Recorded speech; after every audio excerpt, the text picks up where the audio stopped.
Hey guys, tonight we're sinking into the most exclusive gene pool history ever produced, the royal family tree. Specifically, we're looking at what inbreeding did to royal children. If you think your family's Thanksgiving is awkward, imagine growing up in a castle where your dad is also your cousin, your uncle is your grandfather, and your bloodline is basically a high-stakes science experiment gone wrong. Before you drift off, take a second to like, subscribe, and comment, but only if you actually enjoy listening to stories about history's most questionable matchmaking decisions. Let me know where you're listening from. Now, dim those lights, turn on a fan for that comforting white noise, and make yourself as cozy as possible. But let's pause for a second. Have you ever wondered what it was really like to grow up as a royal, knowing you were genetically closer to your pet spaniel than to the rest of humanity? Was being a royal child all luxury? Or was it more like playing medieval Jenga with your DNA?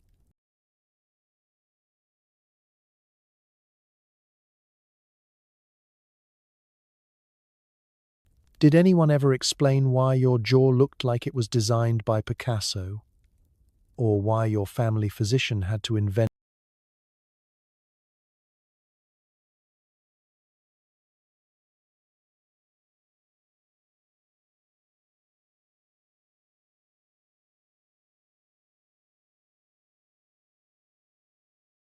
new words for your symptoms?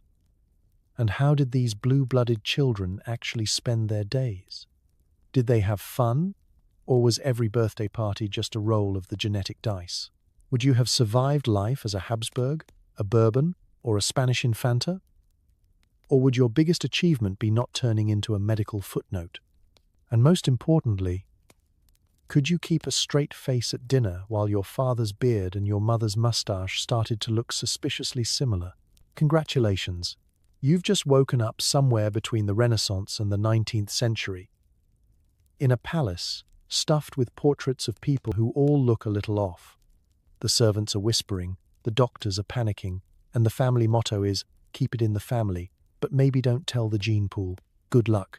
If you thought family reunions were confusing, try growing up where your ancestors were also your future in-laws.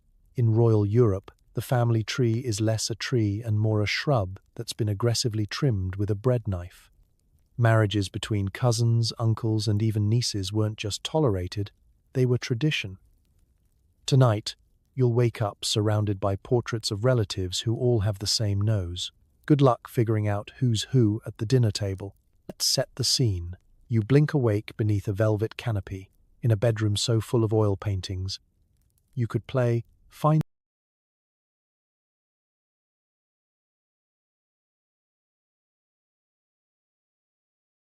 the difference with your own gene pool and still lose. The air smells faintly of beeswax, dust, and maybe just a whiff of ancestral regret. Across from you, above the marble fireplace, hangs a family portrait where everyone's chin points due east, and every eyebrow is identical, a genetic relay race centuries in the making. You're not just waking up to another day of royal luxury. You're waking up to a logistical nightmare, because every time you introduce yourself at breakfast, you have to clarify whether you're Marie the niece or Marie the aunt, or possibly both. Your playmates are your siblings, your cousins, and your future marriage prospects. Talk about mixing business with pleasure. Family gossip isn't just about who ate the last macaron. It's about which branch of the family is still technically legal to marry. Let's talk about why this happened.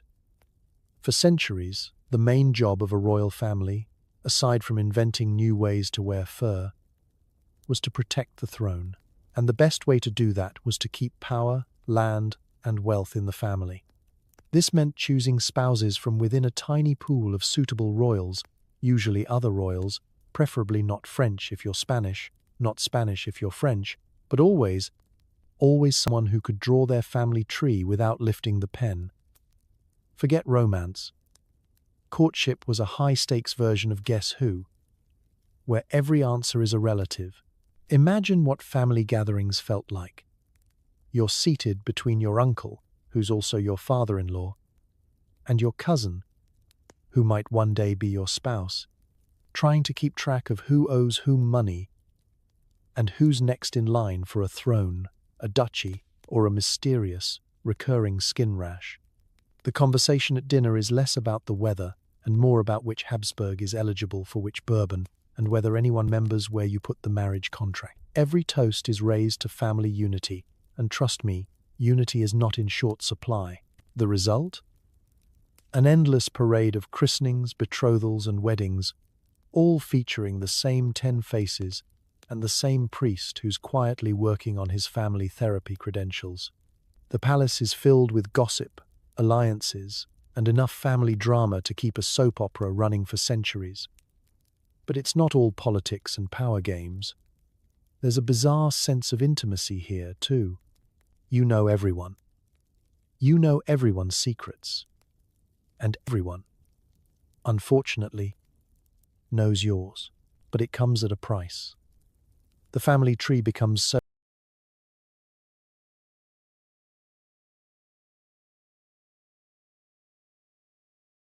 entangled that eventually nobody's really sure who's related to whom by blood, marriage, or accident. When the Habsburgs finally needed a new portrait painter, they didn't bother with realism, they just asked for the usual face.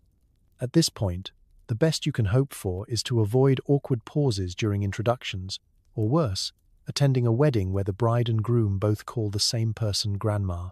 So tonight, as you drift off surrounded by painted eyes that all seem to follow you with suspicious familiarity, take comfort in knowing you're part of the most exclusive club in Europe, one with a membership policy so strict you have to be born into it. But be careful. The next marriage proposal might come from someone who already shares your favorite childhood memory. Good luck untangling that family shrub. And don't be surprised if your family crest features not a mighty oak, but a very anxious, tightly looped vine. Let's talk about the world's most famous chin, the Habsburg jaw. You don't just inherit your father's title, you get his jawline too, and unfortunately, it's a jawline that could open cans. The infamous protruding mandible became the family brand, a souvenir from centuries of cousinly affection, and it showed up everywhere, from royal portraits to medical textbooks. Let's set the scene. You wake up in your silk pajamas and shuffle to the mirror. Instead of a gentle, noble profile, you find yourself gazing at a jaw so pronounced it could be used as a sundial. Congratulations, you're officially part of the Habsburg dynasty, where the family crest might as well have been two chins, rampant. While everyone else in Europe was worried about plague or the price of bread, the Habsburgs were locked in a fierce battle with their own lower faces. The Habsburg jaw, or mandibular prognathism if you want to sound fancy at parties, was the most recognizable side effect of centuries of inbreeding, and it wasn't just a quirky little trait, like a widow's peak or unusually hairy elbows. No, this was a genetic calling card, one that showed up in everything from paintings to wax death masks, immortalized in marble, and even written about by the family's own doctors. If you ever wondered why old royal portraits often feature kings and queens staring nobly off to the left, now you know. It was probably the only angle that made the jaw look like a chin instead of a minor architectural project. It wasn't just about appearance. The Habsburg jaw came with some serious baggage. Having a jaw that jutted out so far you could rest a tankard of ale on it might sound amusing, but for the people living with it, life wasn't so entertaining. Many Habsburgs struggled to eat, speak, or even close their mouths properly. Take Charles II of Spain, for example.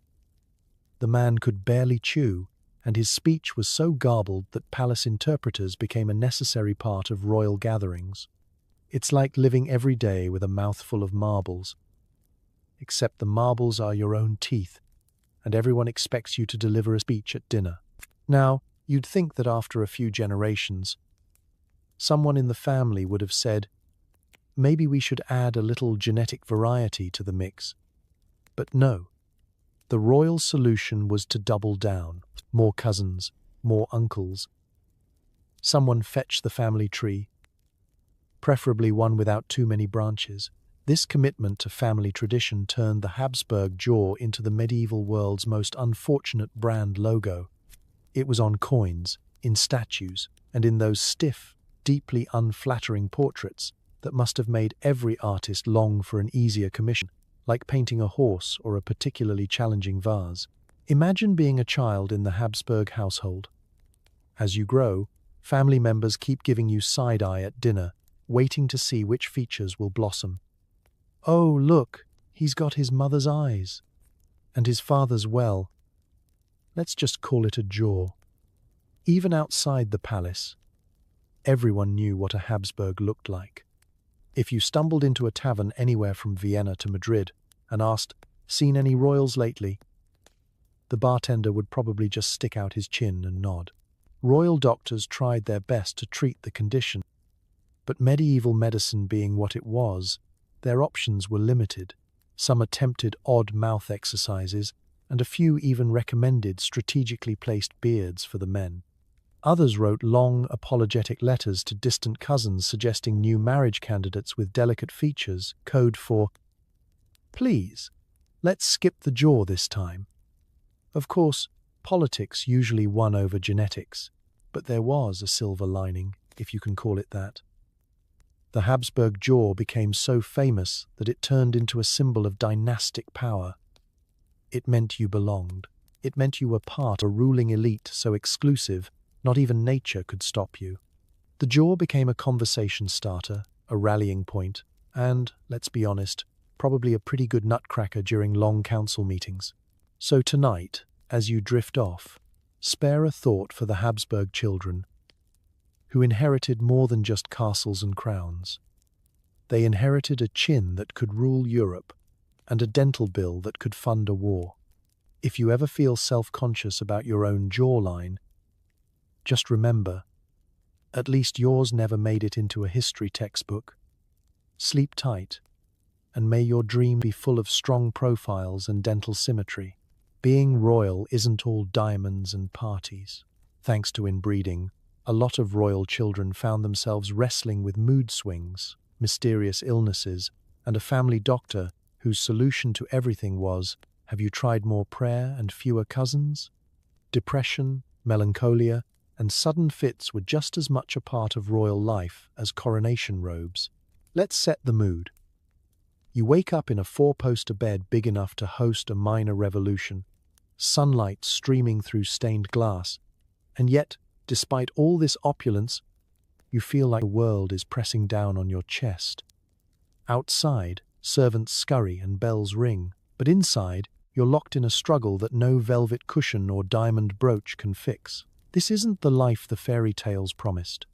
Instead of a life filled with feasts and festivals, you're stuck in an emotional haze, with everyone around you hoping it's just a passing cloud and not another royal episode. The blue blood that filled royal veins didn't just carry claims to the throne, it sometimes delivered a heavy helping of anxiety, melancholy, and what 17th century court physicians politely called nervous distempers.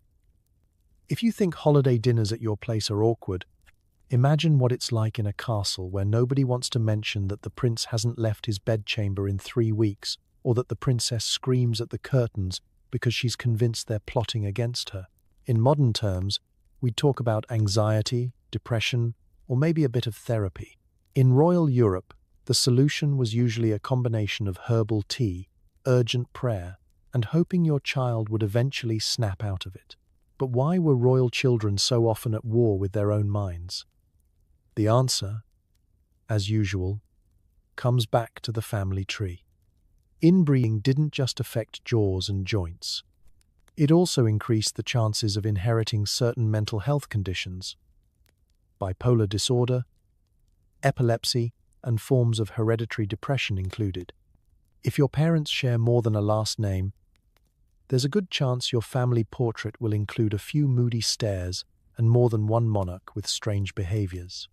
Some royal children became famous for their melancholia, spending entire seasons lost in contemplation, neglecting state business, or composing poetry that would make even a romantic sigh with concern. Take, for instance, King George III of England, who spent his later years drifting in and out of lucidity, talking to trees and issuing orders to non-existent armies. Or Spain's Charles II, who mixed medical mysteries with frequent bouts of sadness so intense that his advisors wondered if the Habsburg jaw wasn't just physical, maybe it was emotional too. Even Queen Maria I of Portugal became known as Maria the Mad, her emotional storm so powerful the entire court tiptoed around her, hoping for a good day and bracing for the bad ones.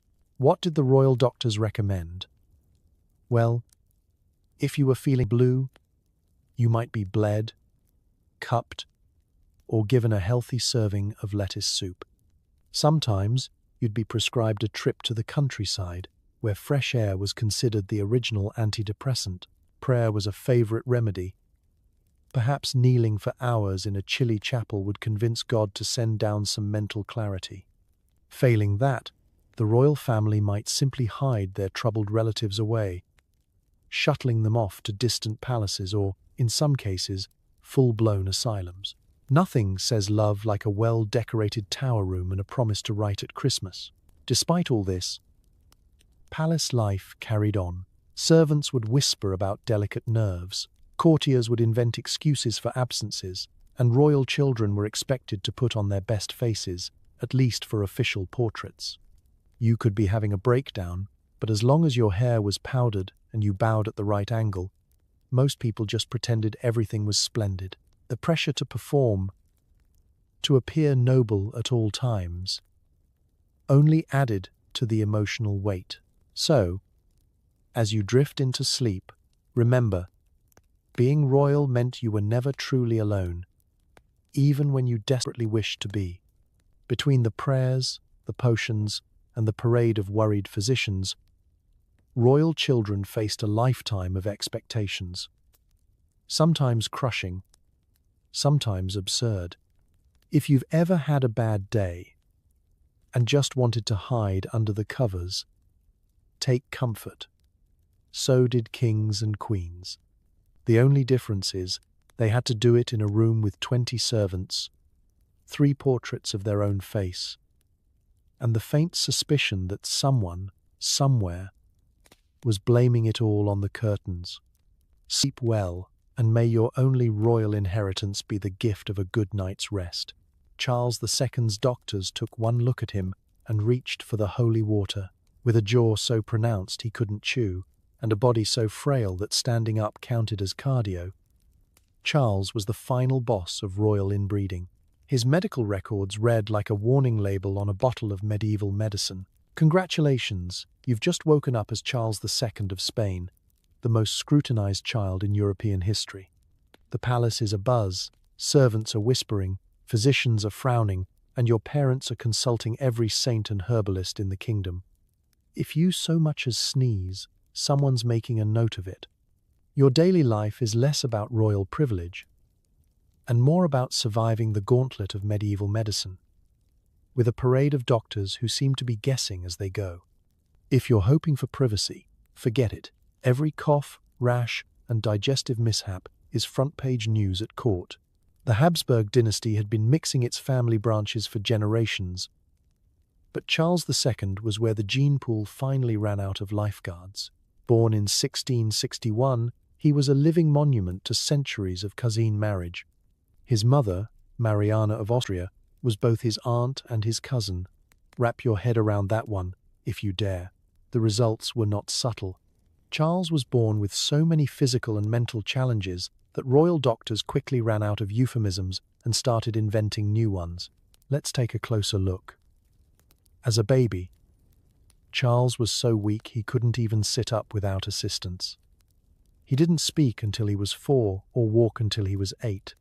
His teeth, when they arrived, grew in at strange angles, and his infamous Habsburg jaw jutted out so far he couldn't fully close his mouth.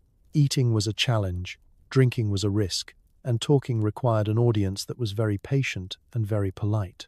His tongue was so large that even the best court flattery couldn't explain away his perpetual drooling. By royal standards, this was the stuff of nightmares.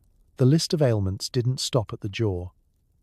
Charles suffered from seizures, chronic infections, and what his doctors called fits of melancholy. His legs were weak, his hands trembled, and his vision was often blurred. He was described by visitors as childlike in mind, even as he grew into adulthood. One ambassador noted that Charles was short, lame, epileptic, senile, and completely bald before 35. And if that isn't enough to make you want to crawl back under the royal covers, add in frequent digestive issues that made every meal a gamble. But the real medical mystery was that nobody in the palace had any idea what to do. Medicine in the 17th century was more of a choose-your-own-adventure novel than a science. Some doctors believed Charles was cursed, others blamed the alignment of the planets, and a few just shrugged and reached for the nearest jar of leeches. Remedies ranged from elaborate herbal concoctions to the always popular bloodletting, and sometimes just desperate prayers. None of it worked, but it did provide an endless parade of distractions for everyone involved. Meanwhile, the Spanish court tiptoed around the king's health as if it were a loaded cannon. Every time Charles sneezed, noble families started updating their wills, and foreign ambassadors sent urgent letters home. The fate of an empire depended on whether or not a 30-year-old king could eat soup without incident. You'd think all this royal attention might have helped, but in truth, it just made Charles's life more stressful. He was surrounded by anxious advisors, political schemers, and a family that mostly hoped for a miracle. Any miracle would do. Despite it all, Charles lived to the age of 38, a genuine medical marvel considering his situation. His reign was marked by instability, endless intrigue, and the looming question of who would inherit the Spanish throne after him.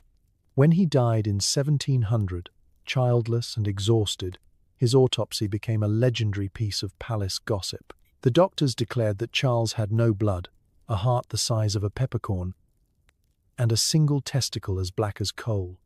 If you're wondering how much that is true and how much is poetic exaggeration, well, that's royal history for you. So tonight, as you settle in, be grateful that your family tree includes a few strangers, your doctor washes his hands, and your biggest medical mystery is whether you snore. For Charles II, every day was a battle against his own body and against the wild guesses of early modern medicine. Sleep well and dream of simpler family trees. Let's pause for some medieval logic. Marrying your cousin was actually smart if you wanted to keep the family fortune away from strangers. Unfortunately, this strategy was less romantic comedy and more biology experiment gone rogue. Tonight, you'll learn how kings and queens justified picking a spouse who was already in the family portrait. Imagine this. You're a young royal, swaddled in velvet and privilege, but you're also a strategic asset with a pulse. Your life isn't your own. It's a political negotiation in silk breeches. In the great palace halls of Europe, your marriage isn't about finding your soulmate or falling in love by moonlight. It's about not letting the family jewels, or worse, the crown itself, fall into the hands of an outsider. In this world, romance is optional. Genetics is negotiable. And keeping it in the family? That's just smart business. Let's break down the why. For centuries, royal power was all about land, wealth, and the right name. Borders were shaky, alliances were fleeting, and the only thing a king could really trust was his own bloodline, preferably as undiluted as possible. So, when it came time to arrange a marriage, rulers scoured Europe for suitable matches, then promptly circled back to the family's own living room. If you could tie the knot with a cousin, a niece, or even, occasionally, a double first cousin, why not? At least you knew where they'd spent their childhood and which embarrassing stories to avoid at banquets. But behind every royal wedding lurked a set of calculations worthy of an accountant with a very relaxed attitude toward genetic diversity. Who owns which castle? Who's got claims to the richer vineyards? Is your bride to be the type who can strengthen your alliance with the French? Or is she already signed up to marry your brother's son's nephew's daughter? Which, yes, has happened. The match had to be perfect, not for happiness, but for politics. Royal mothers were the original matchmakers, organizing elaborate feasts, dances, and endless rounds of subtle hints You know, sweetie, your cousin Leopold is looking very robust this season. Meanwhile, the young royals in question had as much choice as a chess piece. Imagine growing up with a handful of eligible cousins as your entire dating pool.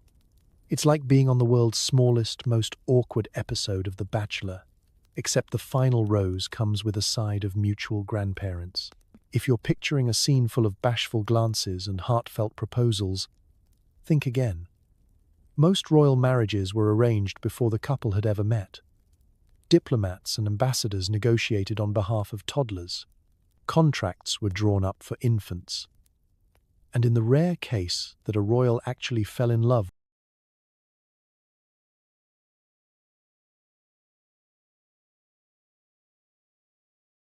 with someone outside the family, that was considered a scandal, a dangerous breach of protocol that could plunge an entire continent into war, or even worse, an embarrassing headline in the royal newsletter. Of course, there were downsides. The more royals doubled down on cousine marriage, the smaller their family tree became, until it started to look more like a pretzel than a towering oak. The same family names repeated for generations, leading to an endless parade of Charleses, Louises, and Ferdinands. Holidays were a blur of identical faces and recycled anecdotes. Remember when Uncle Charles ate a candle by mistake? Which Uncle Charles? All of them. But for all the eyebrow-raising genetics, there was a method to the madness.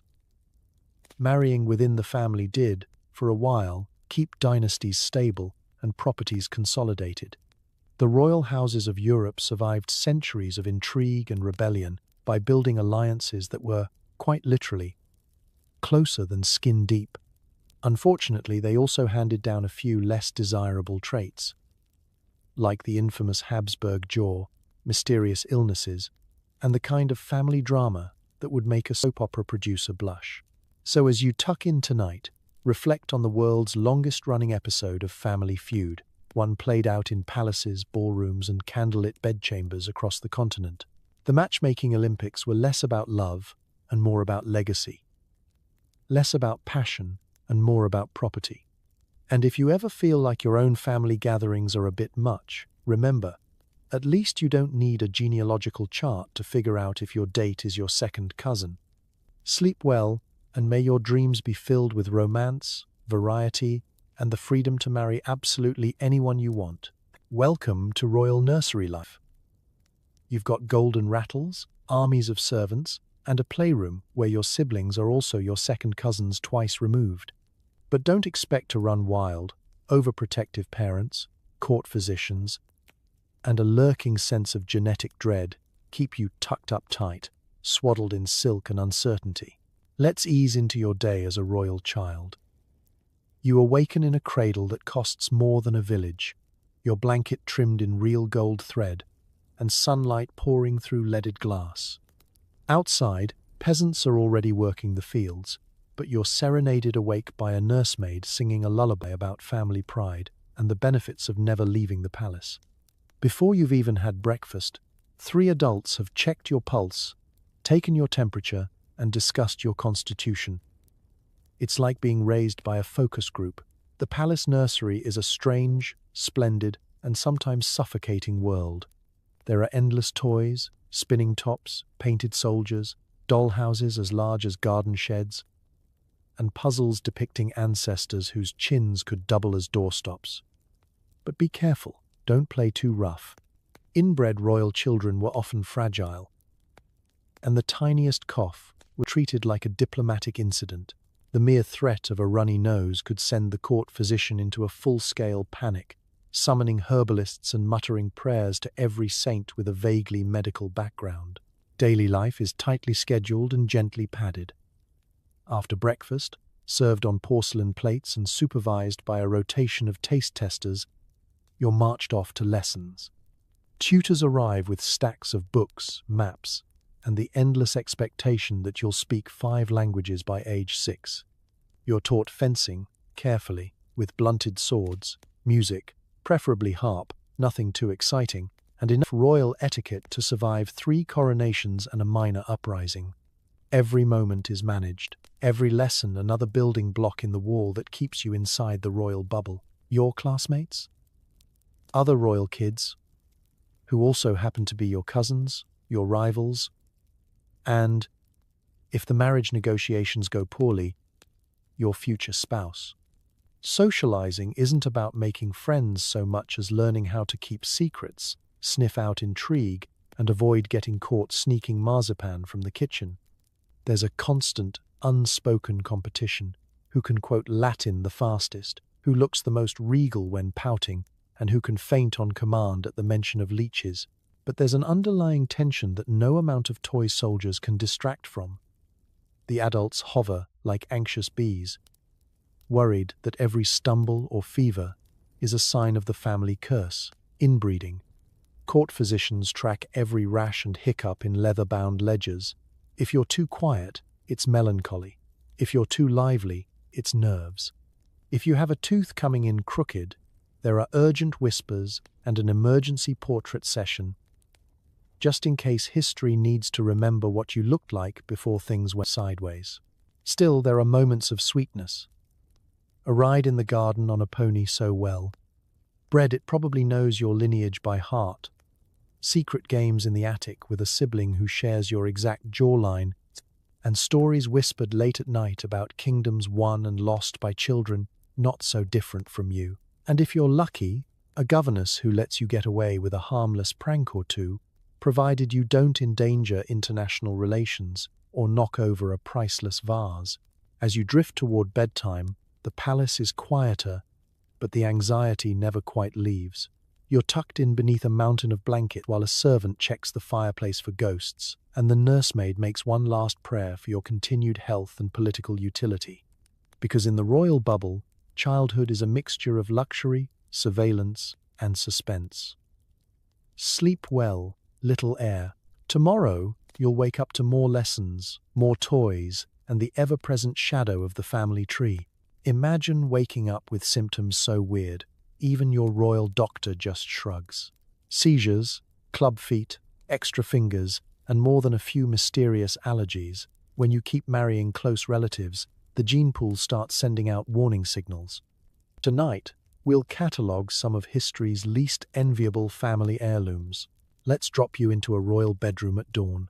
The candlelight flickers as 3 physicians huddle at the end of your bed, exchanging worried glances and debating if your rash is a sign of divine punishment or just too many candied figs at supper.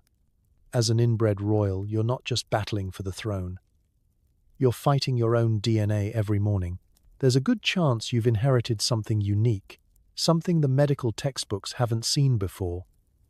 Mostly because the textbooks haven't been written yet. Take your pick of the symptoms. Maybe wake up with a jaw so crooked it looks like you're perpetually mid-giggle. Maybe your eyelids droop or your tongue seems just a little too big for polite company. The Habsburgs, for instance, collected rare medical conditions the way some people collect postage stamps. Mandibular prognathism, that's the infamous Habsburg jaw, epilepsy, and a delightful selection of developmental disorders were just the beginning. Some royal children sprouted extra digits, polydactyly, in case you're planning to impress friends at your next trivia night, or were born with club feet, scoliosis, or skin so sensitive even silk pajamas felt like sandpaper. In a time when the medical community thought sneezing was caused by evil spirits and the cure for everything was more leeches, royal ailments weren't just a personal issue, they were a matter of national security. If a young heir couldn't walk, speak clearly, or hold a scepter without trembling, the gossip mill shifted into overdrive. Ambassadors wrote home in code. Courtiers whispered behind closed doors, and every time you caught a cold, a dozen nations held their breath. Forget Google. The only search engine was the old family midwife, who'd seen enough cousin marriages to know the warning signs. But it wasn't just physical.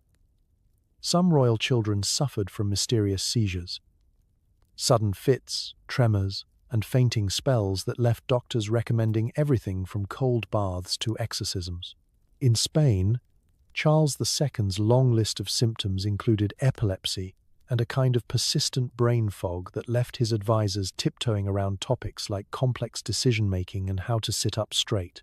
In Russia, some Romanov children inherited hemophilia, a bleeding disorder that turned every playground scratch into a full-blown crisis. Imagine playing tag while your nurse follows you with a pillow, just in case you trip over a priceless tapestry. Then there were the allergies, sometimes to food, sometimes to sunlight, sometimes heartbreakingly to basic hygiene. A simple rash could spiral into a court-wide panic, with doctors arriving from neighboring kingdoms to poke, prod, and prescribe. A little fresh air, one would say. A bath in goat's milk, another insisted. Have you tried burning all the bedsheets? Medicine was part science, part superstition, and almost always hopelessly optimistic. The royal family was the original clinical trial, minus the informed consent and with a lot more brocade. Of course, most peasants never heard the details. Official portraits always showed glowing cheeks and upright posture, never the hunched shoulders, drooping eyelids, or the extra finger strategically hidden behind a scepter. In private, though, even the bravest kings and queens sometimes winced at their own reflections. The lucky ones made it to adulthood. Many didn't, their symptoms outpacing medieval medicine's best efforts. So, as you snuggle deeper into your modern bed, remember, the royal gene pool was more of a family puddle, and the list of royal ailments reads like the worst menu in history. If you ever wake up with a headache, be grateful it's probably just too much screen time, and not a national crisis requiring 6 doctors and a papal blessing. Sleep well, and may your dreams be symptom-free. Queen Victoria's family wasn't just famous, they were hemophiliacs. The royal disease spread like a party invitation, showing up in courts from Russia to Spain. Suddenly, a scraped knee was a major diplomatic incident, and royal kids lived in a world padded with silk and medical anxiety. Let's set the scene. You wake up as the child of a European monarch in the late 19th century. Your nursery is a museum of luxury, all velvet curtains and gilded cribs, but there's an extra layer of caution woven into every detail. Where other children are told to be careful as they dash off to play, your every move is shadowed by a watchful nurse, a nervous mother, and at least 2 physicians. The reason? Your blood doesn't clot like it's supposed to. In a world before antibiotics, sterile bandages, or even a proper understanding of germs, this was less of a quirk and more of a daily emergency drill. Hemophilia wasn't just any genetic mishap, it was a time bomb hidden in the bloodstream, passed down through Queen Victoria and distributed generously to her many grandchildren, thanks to a gene that doesn't know the meaning of borders. Queen Victoria, blissfully unaware, became known as the grandmother of Europe. Her sons and daughters married into nearly every major royal house. And with them, the hemophilia gene hitched a ride straight into the palaces of Germany, Spain, and most dramatically, Russia. Suddenly, a stubbed toe or an innocent tumble was enough to trigger a full-blown crisis. Imagine being a young prince or princess, forbidden from running, jumping, or wrestling with your cousins in the garden. No games of hide-and-seek on the marble staircases. No sword fights, not even with wooden swords. Every activity was a calculated risk, weighed against the possibility of a bruise that wouldn't heal or a joint that would swell and ache for weeks. Your life is a series of, no, you can't, and not today, maybe never, enforced by a wall of anxious adults who flinch every time you stand up too fast. Let's take a look at Russia's tragic hemophiliac prince, Alexei Romanov. The only son of Tsar Nicholas II and Empress Alexandra, Alexei's condition was the Romanov family secret, hidden from the public but ruling every moment of palace life. When Alexei fell or banged his knee, his parents summoned doctors, priests, and finally the mysterious Rasputin, whose soothing presence, or at least the threat of being thrown out a window, seemed to help when nothing else would. Family letters and diaries are full of desperation, accounts of Alexei's pain, of the Empress's prayers, of the agony of watching a child suffer while being utterly powerless to help. But Alexei was far from alone. The disease afflicted Victoria's Spanish grandsons and several German princes as well. The royal disease became a source of diplomatic tension and whispered gossip, a topic delicately avoided at royal dinners but dissected endlessly behind closed doors. Potential marriage alliances were scrutinized for any hint of the dreaded gene. Some royal mothers became amateur geneticists, tracking family trees and praying for daughters instead of sons, since the disease was passed through the female line but only manifested in boys. Imagine being a princess, praised for your beauty, but secretly valued even more for your clean bloodline. Medicine had little to offer. Bleeding was controlled with pressure, bed rest, and, if you were very lucky, a doctor who didn't suggest something medieval, like leeches.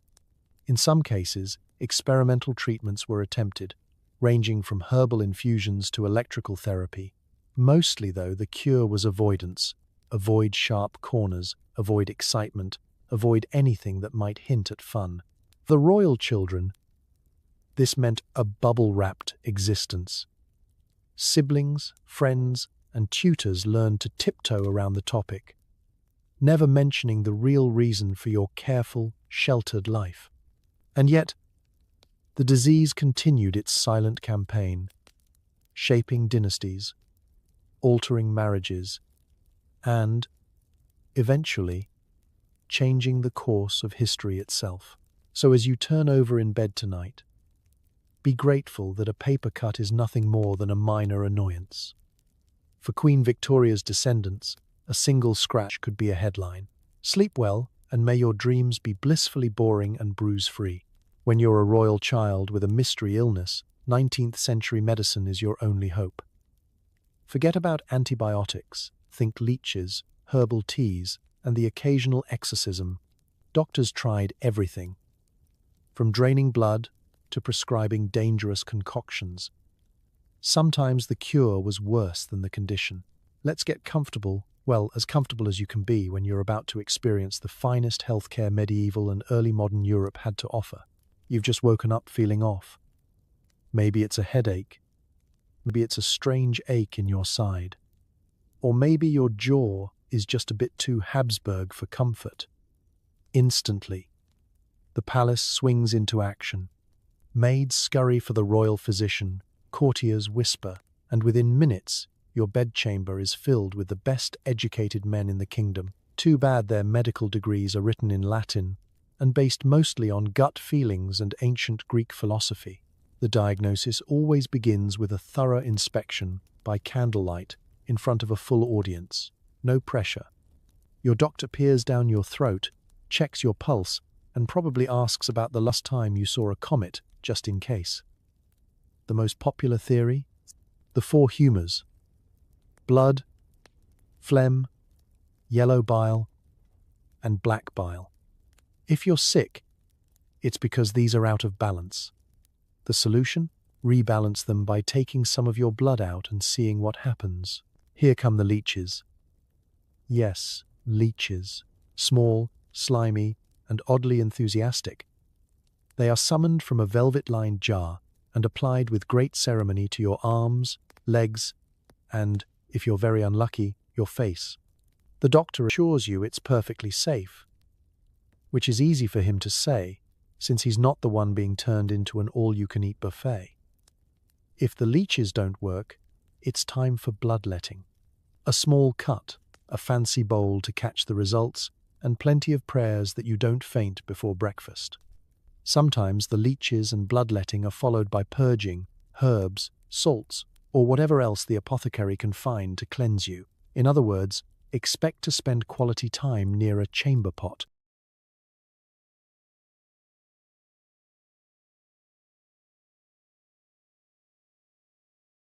Maybe you're lucky, and the royal doctor prescribes a soothing herbal tea. Chamomile, valerian, minter sometimes. Something a little more experimental like mercury, arsenic, or powdered toad. If your condition is stubborn, someone will call for a priest, just in case your headache is the result of an angry ancestor or a vengeful saint.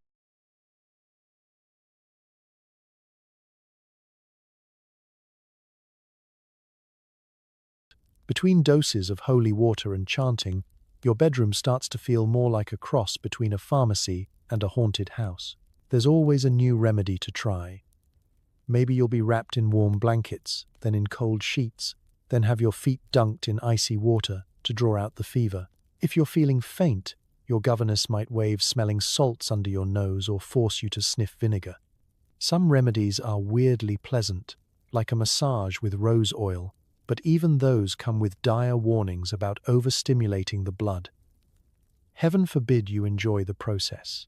Meanwhile, the adults in your life are locked in an ongoing debate over which remedy works best. The French doctor swears by hot poultices and garlic. The German physician recommends fresh air and discipline. The Spanish midwife just wants to burn some incense and hope for the best. Each new specialist adds a new layer of confusion. You get the distinct impression that your symptoms are less important than your pedigree. The main concern is keeping the air alive, no matter how many jars of leeches it takes. For most royal children, getting better meant surviving the treatment, not just the illness. With every cough or chill, you could expect a parade of hopeful, well-meaning, but hopelessly outdated cures. By the time you reached adulthood, if you reached adulthood, you'd tried more home remedies than a modern wellness influencer on a 3-day juice cleanse. So as you fall asleep, spare a grateful thought for modern medicine. No leeches, no bloodletting, no chance of a priest showing up with holy water for your seasonal allergies. For the royal children of old, hope came in jars, prayers, and a healthy dose of denial. Here's to sleeping soundly, with all your humors blissfully in balance. Ever notice how royal family portraits look like they were painted using the same 4 faces, rearranged? That's not just the artist being lazy. When everyone's related, the family resemblance gets a little uncanny. Welcome to a gallery where every child looks like their cousin, their aunt, and possibly their grandfather's horse. Imagine stepping into a royal portrait hall, a long gallery lined with gilded frames, red velvet drapes, and the stern eyes of 100 ancestors staring down at you. If you squint, it starts to look like one of those spot the difference puzzles. A chin here, a nose there, maybe a particularly heroic eyebrow, but fundamentally, the same faces repeat. You'd be forgiven for thinking the artist ran out of ideas, but the truth is far more genetic.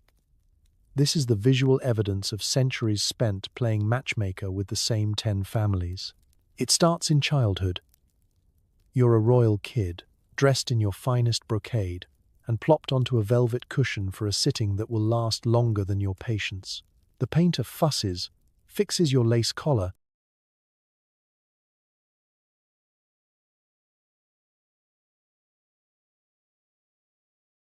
and tries to capture that regal innocence.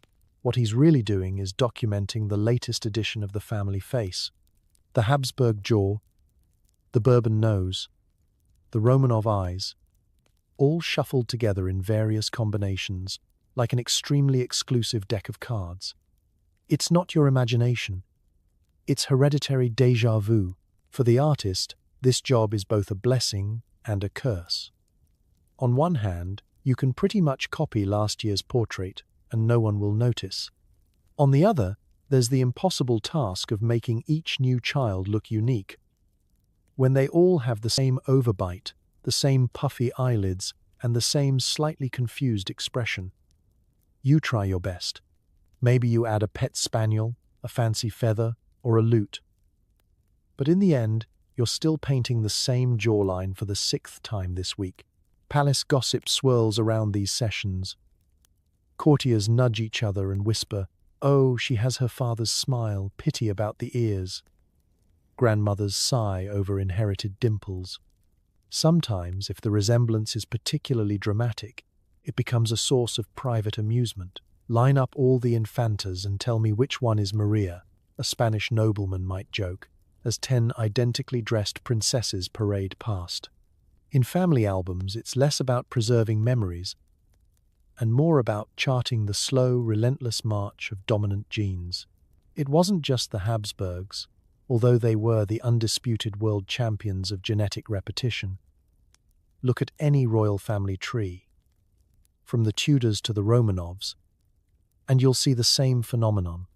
The obsession with pure bloodlines, the near-mythic importance of keeping it in the family, led to dynasties where the best way to identify a royal was by their profile silhouette.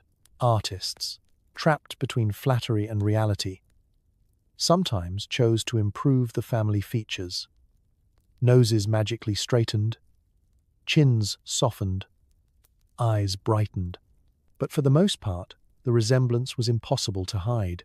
Sometimes the similarity became a political liability. Rivals pointed to portraits as proof of inbreeding, circulating sketches of goggle-eyed heirs and famously lopsided monarchs.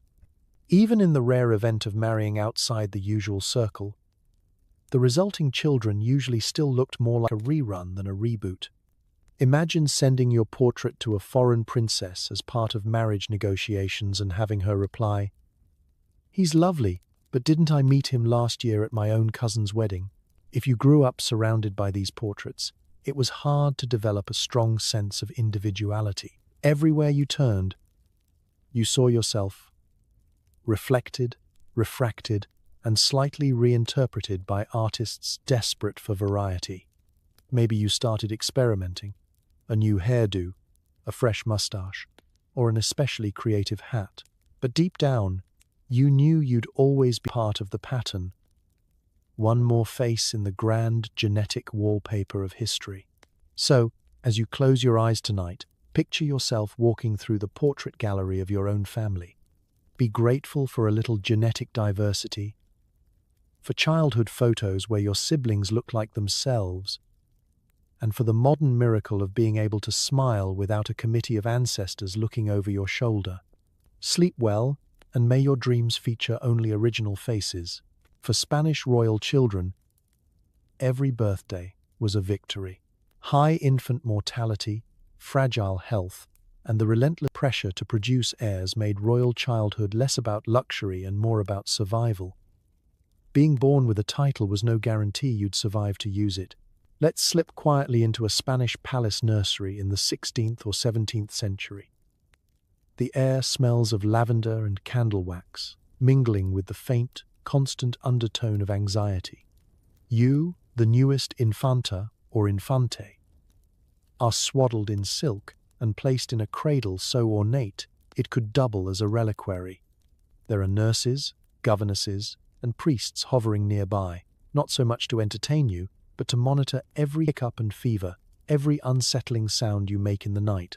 From the moment you take your first breath, everyone's holding theirs. The Spanish royal family, with its proud lineages and tangled branches, put a premium on healthy heirs. Every new child brought a wave of hope. Maybe this one would outlast the relentless parade of illnesses and misfortune that haunted the House of Habsburg. But hope was fragile. Most royal infants were born into a world where even a mild cold could become fatal, where doctors prescribed treatments with names like the Blessed Purge or application of holy relics. Childhood was less about playtime and more about surviving your own genetics. If you were a little princess, a Spanish infanta, your world was beautiful but suffocating. Dressed in stiff brocade, weighed down by jewelry, you spent your days learning prayers, etiquette, and the delicate art of not making any sudden moves. Play was allowed, but cautiously supervised. Running or climbing was discouraged. Anything that could result in a scrape or a bruise was practically treason. Your immune system was up against not just smallpox and measles, but also the long, invisible arm of inbreeding. Siblings were sometimes more like ghostly reminders of what could go wrong. Infants lost to the fever, toddlers to mysterious wasting diseases, and older brothers who just stopped waking up. Court life didn't help. Palaces were drafty, crowded, and full of hazards. Open fires, stone floors, and endless drafts turned childhood into a daily obstacle course, one you had to navigate while wearing clothes that made it difficult to move, let alone escape a sudden chill. Servants whispered superstitions, and every time a child coughed, a dozen remedies were fetched. Priests sprinkled holy water. Physicians recommended poultices, prayers, or, if things got desperate, tiny doses of arsenic. If you showed signs of illness, you were isolated. Sometimes, you never came out. The reality of royal childhood was measured in funerals as much as christenings. In the crypts beneath royal chapels, rows of tiny coffins told the true story. Portraits painted of infantas who barely survived long enough to sit for them, cheeks artfully rosy, eyes a little too solemn, became family relics. For every heir who lived to adulthood, there were 2 or 3 whose names were lost in the ledgers. Official records, so meticulous in charting family trees and royal marriages, often summed up a life with a single word: died. Yet even with this shadow always present, royal families pressed on. The birth of every infanta was greeted with prayers, bells, and cautious optimism. Entire courts waited anxiously for news.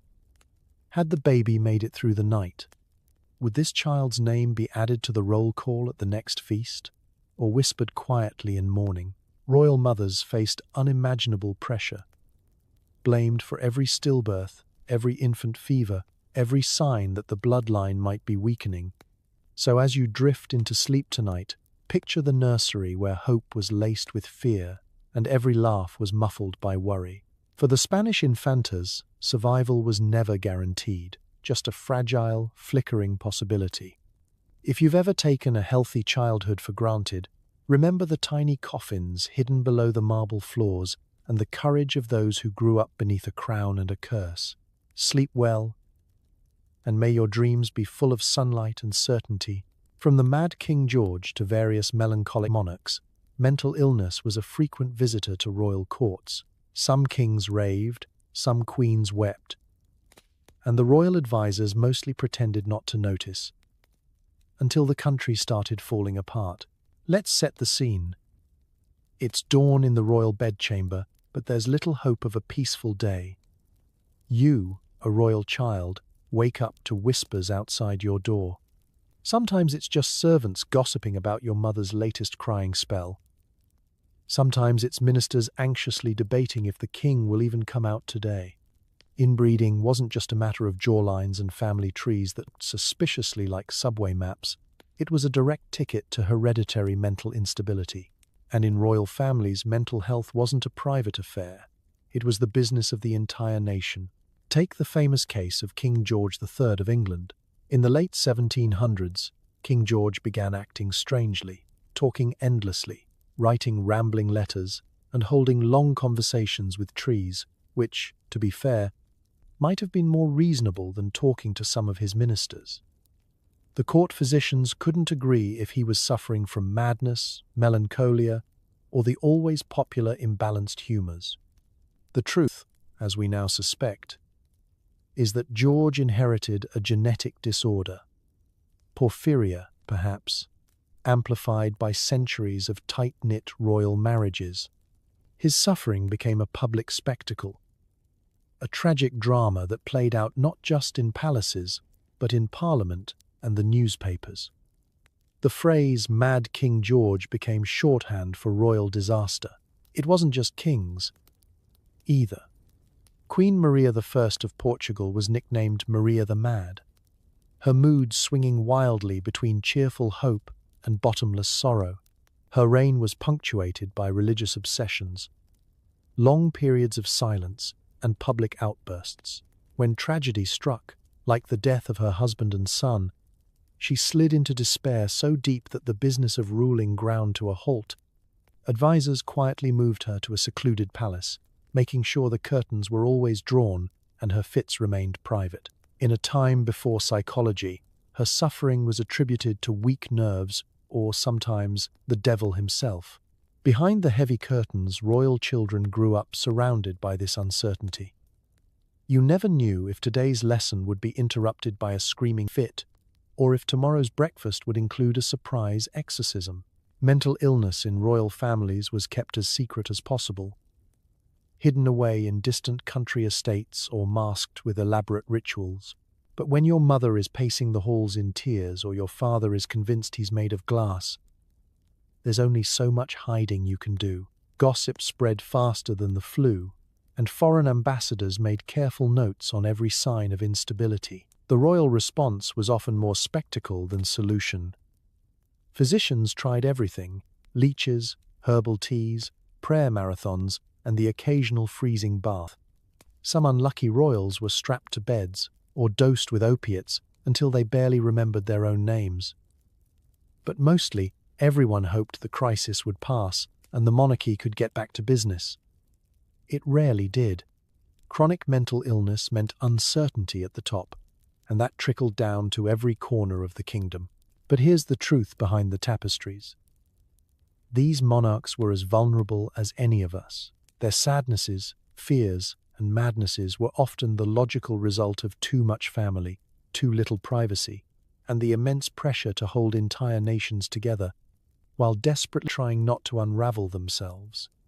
Sometimes the bravest thing a royal could do was simply get out of bed in the morning. So as you settle into sleep, reflect on the silent battles waged behind palace doors. The crowns were heavy, the portraits imposing, but the minds beneath them were fragile. Tonight, wish yourself a little peace and remember that, royal or not, everyone has storms that rage unseen. Sleep well, and let your dreams be calm, bright, and mercifully free of court physicians and court intrigue. Ever wonder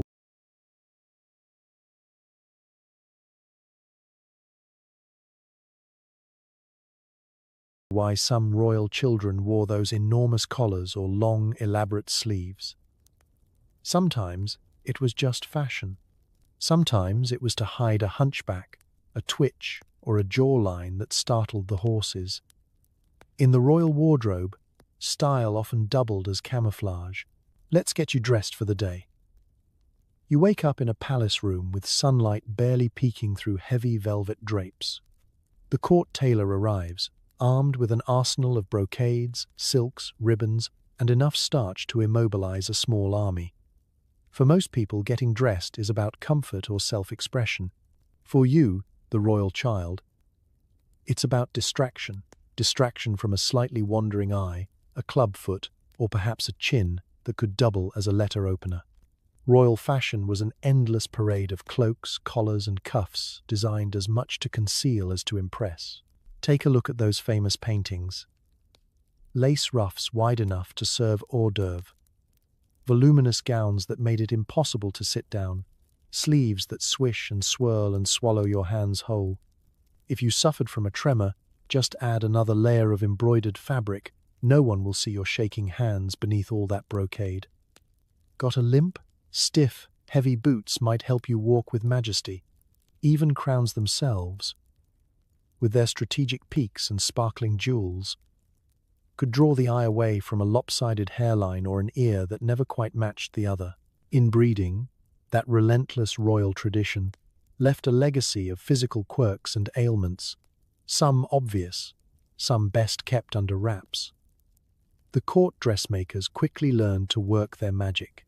Habsburg jaw, time for a beard as grand as a tapestry. Scoliosis? A high-backed chair for formal portraits, flanked by enough drapery to cover the leaning tower of Pisa. A princess with a delicate constitution might find herself trussed up in whalebone corsets so tight she couldn't faint even if she wanted to. Royal children were sometimes sewn quite literally into their garments, for support as much as style. Behind closed doors, parents, doctors, and tailors plotted strategies to keep every blemish, oddity, or nervous tic out of public view. This wasn't just about vanity. It was about politics. An heir who looked weak or unusual could become the target of gossip, foreign ridicule, or even coup attempts. In a world where strength and beauty were equated with divine favor, hiding flaws was a matter of dynastic survival. Some courtiers whispered that the fashion in Spain for huge, stiff collars began when one unlucky infante's neck decided to lean in a direction never before attempted by vertebrates, and the pressure didn't let up for a moment. Banquets, public audiences, religious festivals. Every occasion was a potential fashion show, and every fashion show was a test. You learned to move with slow, deliberate grace.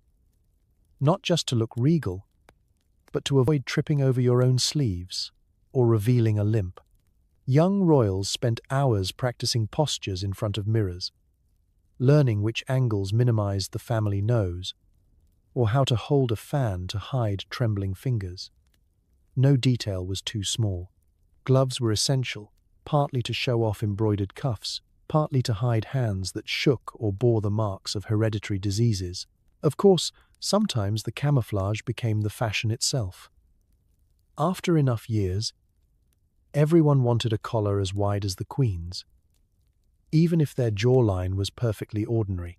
Trends spread outward from the palace, until nobles and even wealthy commoners were suffering for style, wrapping themselves in so many layers they could barely walk to dinner.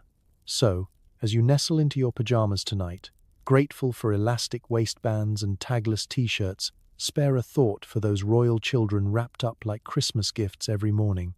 Their fashion wasn't just a statement, it was a shield. If your clothes hide nothing more than a stain or a stubborn belly, consider yourself lucky.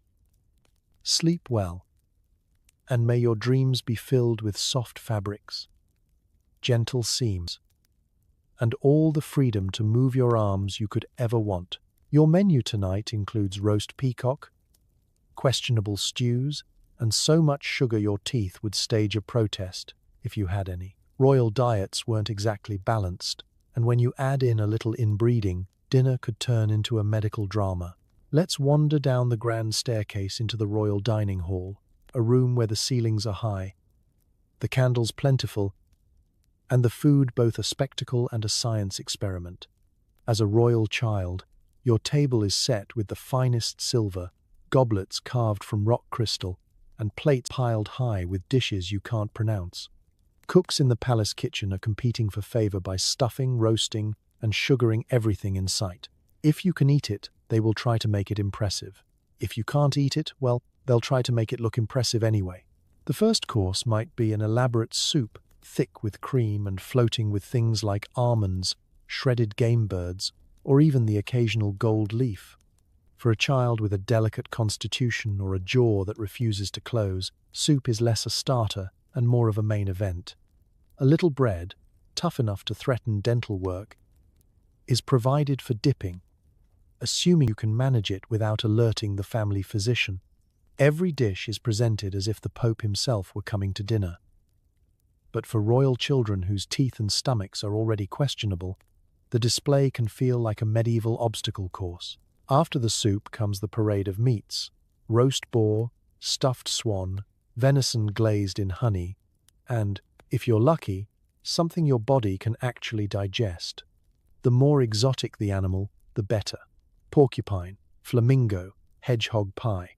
Nothing is off limits. If it lived, walked, flew, or swam, someone in the kitchen has probably tried to serve it wrapped in bacon and covered in royal sauce. Vegetables, an afterthought, usually boiled beyond recognition and seasoned with whatever was left over from last week's spice shipment. The color green rarely appears at the royal table, unless you count decorative herbs. But no royal meal is complete without dessert, an event in itself. Here's where sugar, a luxury imported at dizzying cost, becomes the star of the show. There are marzipan sculptures, candied fruits, and pastries piled higher than a toddler's sense of self-importance. For royal children, dessert isn't just a treat, it's a daily expectation. Sweets are so prevalent that if you make it to age 10 with all your teeth, the court dentist wants a portrait. Unfortunately, sugar, in combination with less than perfect Habsburg jaw alignment, means the dental future is bleak. Toothaches are common, and extractions, performed by the same barber who cuts your hair, are just another part of growing up royal. And don't forget the drinks. Clean water is for peasants and horses. At the royal table, you'll sip watered-down wine, small beer, or sometimes even spiced milk, depending on your age and your doctor's opinion on what's appropriate. If you're a hemophiliac prince, or an infant with a digestive system best described as experimental, there's a good chance someone is adding herbal tinctures to your cup, just in case. Of course, not all royal children could actually enjoy this feast. Between fragile jaws, allergies, and a whole portfolio of genetic ailments, many meals were a struggle. Special dishes would be made for those with trouble swallowing, and servants would hover with napkins, ready to catch a royal cough or an unexpected sneeze. Court physicians often hovered nearby too, eyeing every bite as if a slice of almond cake might lead to international crisis. At some tables, family members would discreetly swap foods or press uneaten meat into the hands of a favorite servant when nobody was looking. So, as you drift off tonight, dreaming of snacks, remember, being royal didn't mean easy eating. Dinner was a high-stakes performance, a balancing act between opulence and indigestion, sugar and survival. May your dreams be filled with balanced meals, soft bread, and a dentist who doesn't double as a surgeon. Sleep well, and may all your feasts be easy to chew. If you thought your parents wanted grandkids, try being a royal child. The entire country is holding its breath for a healthy heir. Doctors, priests, and astrologers hover at your cradle, and any sign of weakness is a crisis for the kingdom. Let's open your royal nursery door to a parade of nervous adults. There's your mother, the queen, pale from too many sleepless nights. Beside her, the king looks worriedly at the midwife, as if she could guarantee a son who isn't allergic to sunlight or fainting at the sight of a turnip. A priest mumbles prayers. The royal doctor takes copious notes on your pulse, the color of your spit, and how vigorously you manage to hiccup. Meanwhile, the palace astrologer is outside, peering at the moon, trying to decide if your star sign spells prosperity or just another case of mysterious wasting disease. From the moment a royal child is born, the pressure is immense. It isn't enough to simply exist, you must thrive, and preferably as a boy. In Europe's great dynasties, a healthy male heir was the insurance policy that kept wars at bay, peasants at peace, and noble families from starting secret meetings at suspicious hours. The death or illness of a royal child could send shockwaves through an entire country. Heir presumptive today, national crisis tomorrow.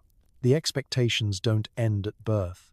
Your milestones, how soon you sit up, whether you can eat solid food, if your first word is papa or diplomatic incident, are scrutinized by an audience of anxious onlookers.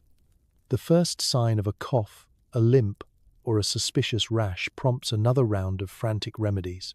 If you were slow to walk, the nursemaid started whispering about curses. If you sneezed in winter, someone sent for holy water and doubled the draft-stopping tapestries. And it's not just family. All of Europe is invested in your survival. Foreign ambassadors send coded letters back home. The infant prince looks robust, they might write, although his ears seem to be moving east. In times of uncertainty, rumors flew like pigeons. One moment the prince is thriving, the next he's rumored to have grown a second thumb. Sometimes the rumors were just wishful thinking from a rival dynasty, hoping for a sudden vacancy at the top. The obsession with healthy heirs wasn't purely personal. It was intensely political. If a king produced no sons or only daughters, his legitimacy could be questioned.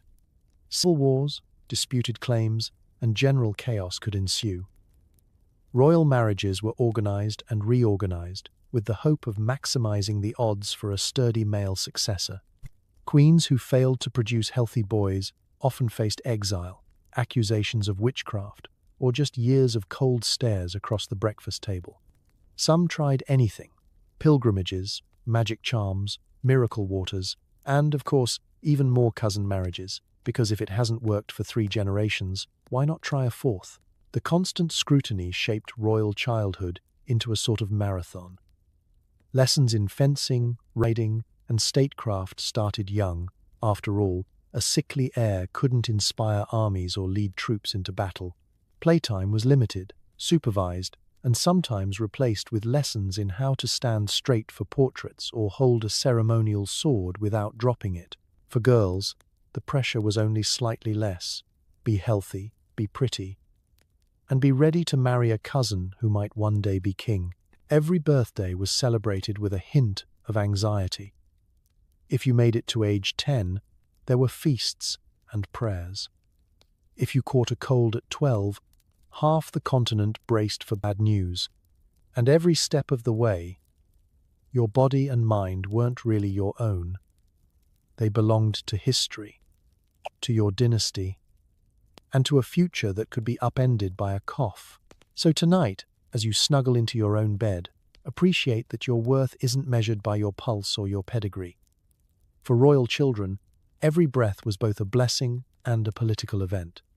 Sleep well, and may your dreams be free from court intrigue and drafty castles. Forget dating apps. Your marriage was arranged before you could spell your own name, and your list of potential spouses looked suspiciously similar to your family tree. Royal matchmaking was less about love and more about politics, treaties, and, occasionally, the available gene pool.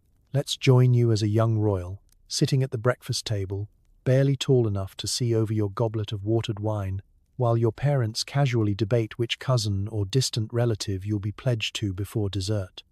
Across the table, your sibling is already promised to an archduchess 3 countries over, and your other sibling is being considered as a bargaining chip in next week's alliance negotiations. Childhood crushes? Dream on. Your marriage will be organized for you, signed, sealed, and announced before you can even develop a preference for hair color or, frankly, gender. For royal families, marriage was a diplomatic chess game. Treaties were sealed not with handshakes but with vows and rings.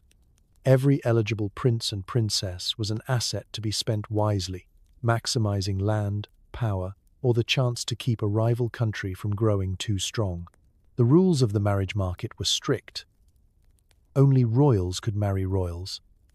And, if possible, it was best to stick to relatives, because outsiders might have annoying ideas about independence or, worse, genetic diversity. So, as a royal child, your future is mapped out on parchment, with elaborate family trees, heraldic diagrams, and the occasional footnote warning of recent madness or a surplus of extra toes in your proposed spouse's lineage.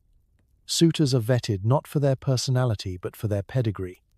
Can they bring more territory? Are their parents likely to start a war? Has anyone in their family married outside the usual cousin circuit? If so, scandal. If not, congratulations, you're headed for a lifetime of family reunions doubling as anniversary parties. And then, there's the ceremony itself. Royal weddings weren't private affairs, but continent-wide spectacles, with guest lists stretching from Vienna to Madrid and enough food to feed a city, if anyone could actually digest the marzipan swans and peacock pies. The bride and groom might meet for the first time at the altar, smiling politely as court painters capture the joyous union for posterity. It was tradition for royal children to rehearse their roles long before adulthood. Girls learned the choreography of the bridal procession before they learned multiplication. Boys practiced bowing to future in-laws whose names they could barely pronounce. Of course, sometimes negotiations fell apart. Betrothals were broken as often as they were made, usually when a better alliance came along. Royal children became bargaining chips, recalled from one engagement only to be pledged to another, often with minimal explanation and even less concern for personal feelings. Some lucky princes and princesses managed to marry someone they actually liked, but more often, happiness was considered a pleasant accident rather than a goal. The results? The European royals ended up so interconnected that you could pick any two at random and, with a few leaps across the family shrub, discover they shared great-grandparents. Marrying a cousin was not just common, it was almost mandatory. It kept the bloodline pure, the estates together, and the dynasties strong, at least until all those repeated genes started causing more problems than they solved. Occasionally, a rogue royal would marry for love, outside the approved roster, causing panic in the palace and a flurry of scandalized letters across the continent.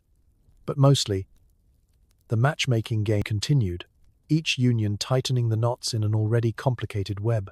Portraits lined palace walls, each couple staring solemnly ahead, as if wondering how many family trees they'd have to memorize to survive the next wedding season. So tonight, as you enjoy the luxury of choosing your own relationships, be grateful that your romantic future isn't being decided over breakfast by someone named Ferdinand with a map and a panic about borders. Sleep well, and may your dreams feature a partner of your own choosing, no pedigree required. The best part of being a royal child?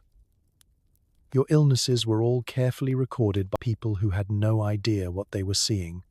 Court physicians kept detailed notes, often illustrated, of rashes, swelling, fits, and fainting spells, creating a medical record for the ages and a horror story for geneticists.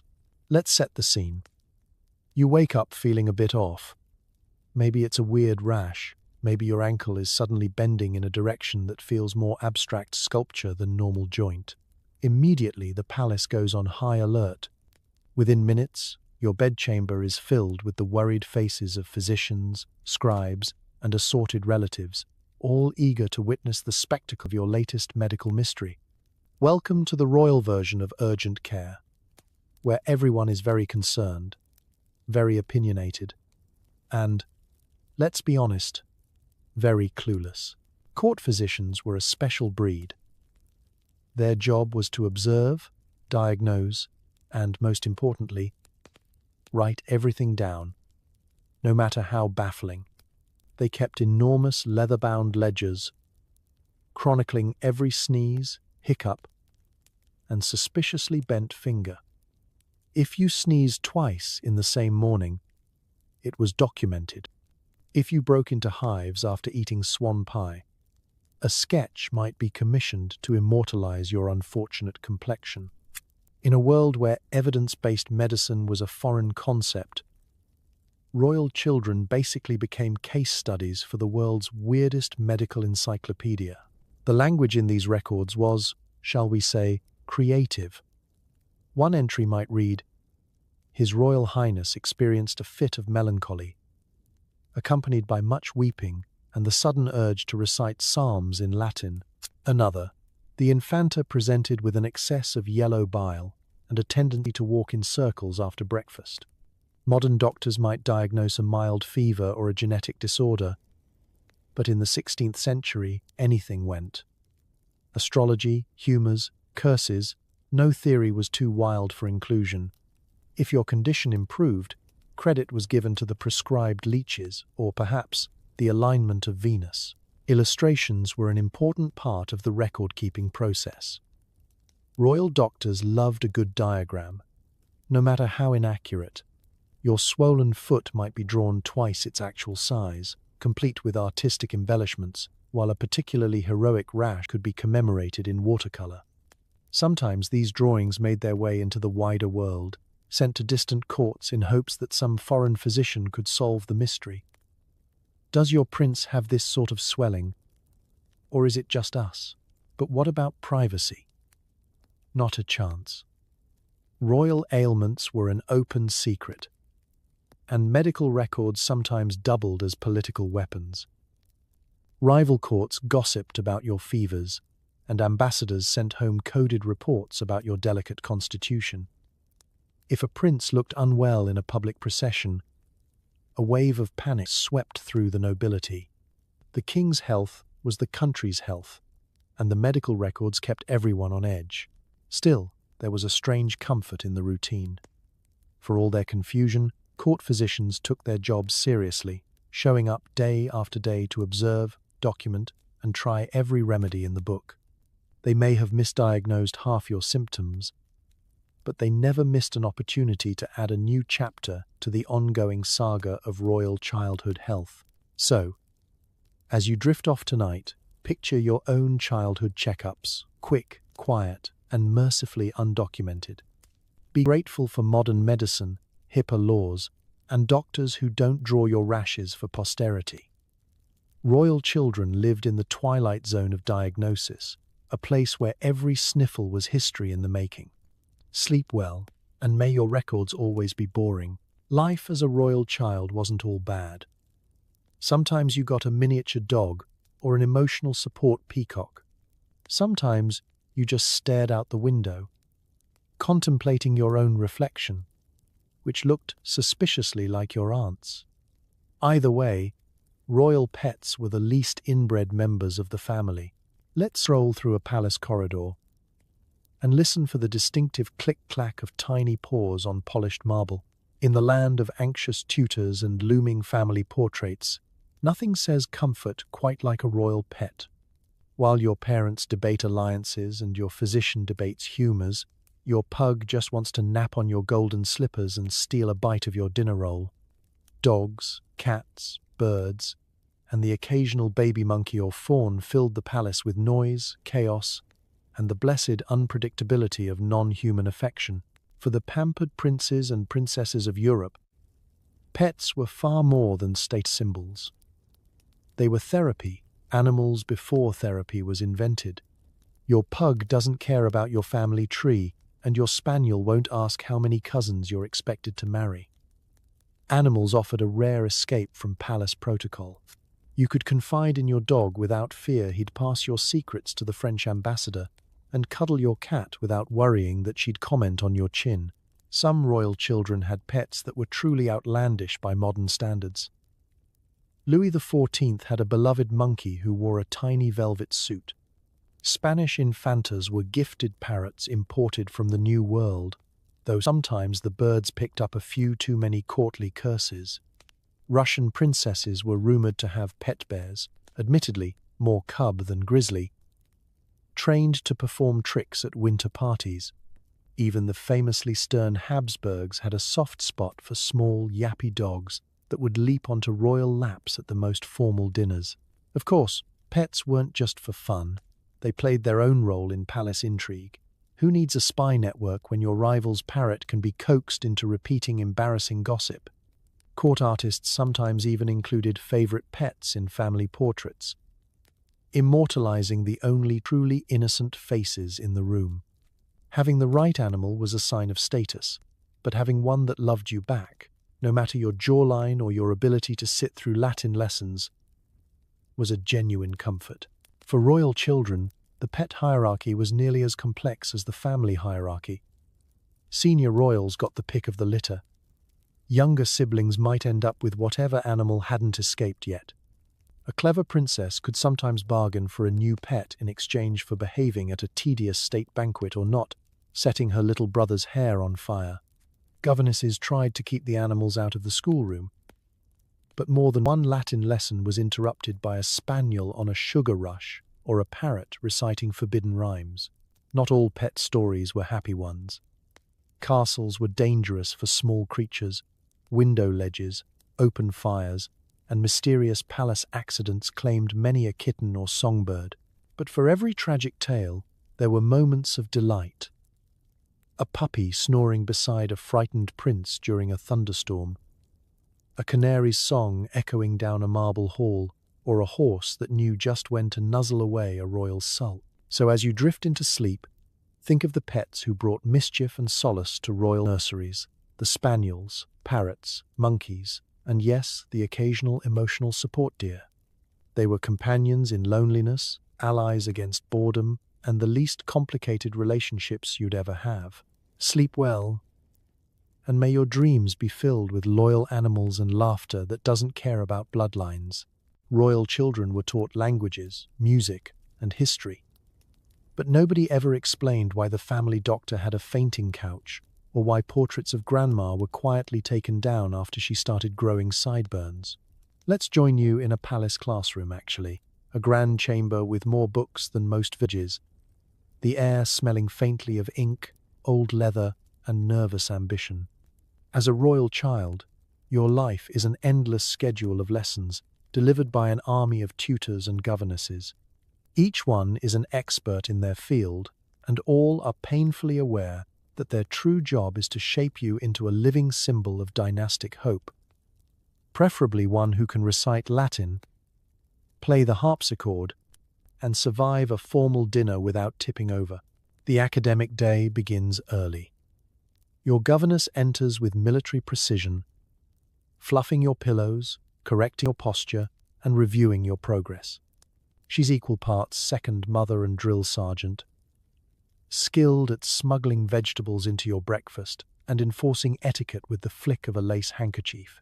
The first lesson is usually a language, French, Spanish, or German, depending on which cousin you're expected to marry. Every mispronounced word earns a look that could curdle cream.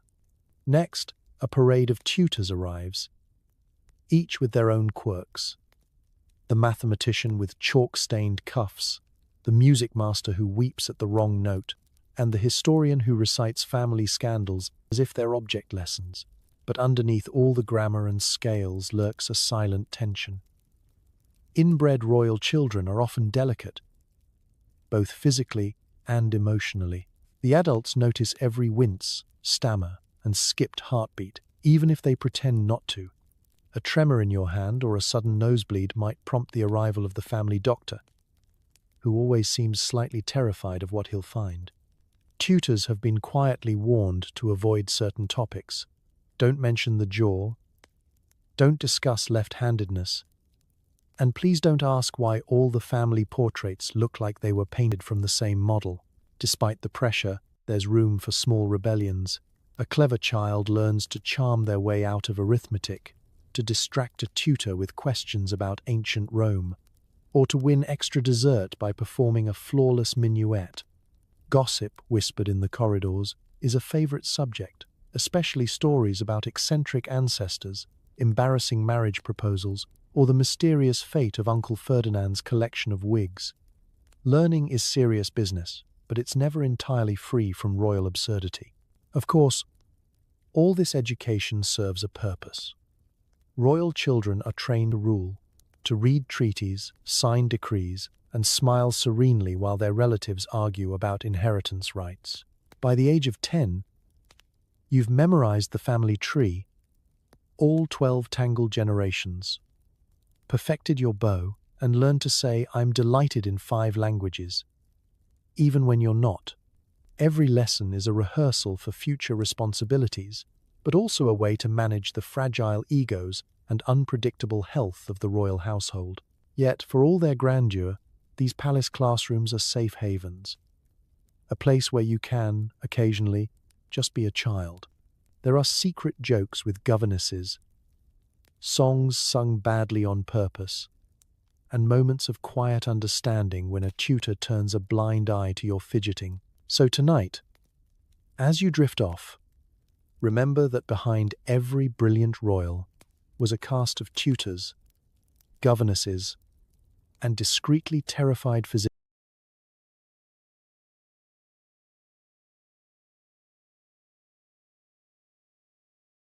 physicians, all united by one silent code: teach the child everything, but never, ever mention the jaw. Sleep well, and may your dreams be filled with gentle teachers and lessons where it's okay to be a little bit yourself. Despite all the privilege, many royal children never made it to adulthood. The combination of fragile health, inbreeding, and medieval medicine meant that a royal nursery was also a waiting room for tragedy. Let's begin at dusk, in a palace nursery, candles flickering against the darkening windows. You, a royal child, are tucked into a bed piled high with embroidered pillows and silk sheets, surrounded by worried nurses and the faint scent of lavender. The atmosphere is peaceful, but underneath, everyone is tense. Because in this world, every cough is a warning, every fever a crisis, and every quiet night a small miracle. There are no guarantees here, not even for the children of kings. Royal nurseries, for all their glittering toys and golden rattles, were haunted by a silent fear: death. Child mortality rates were high everywhere in medieval and early modern Europe, but in the palaces it came with a special sting.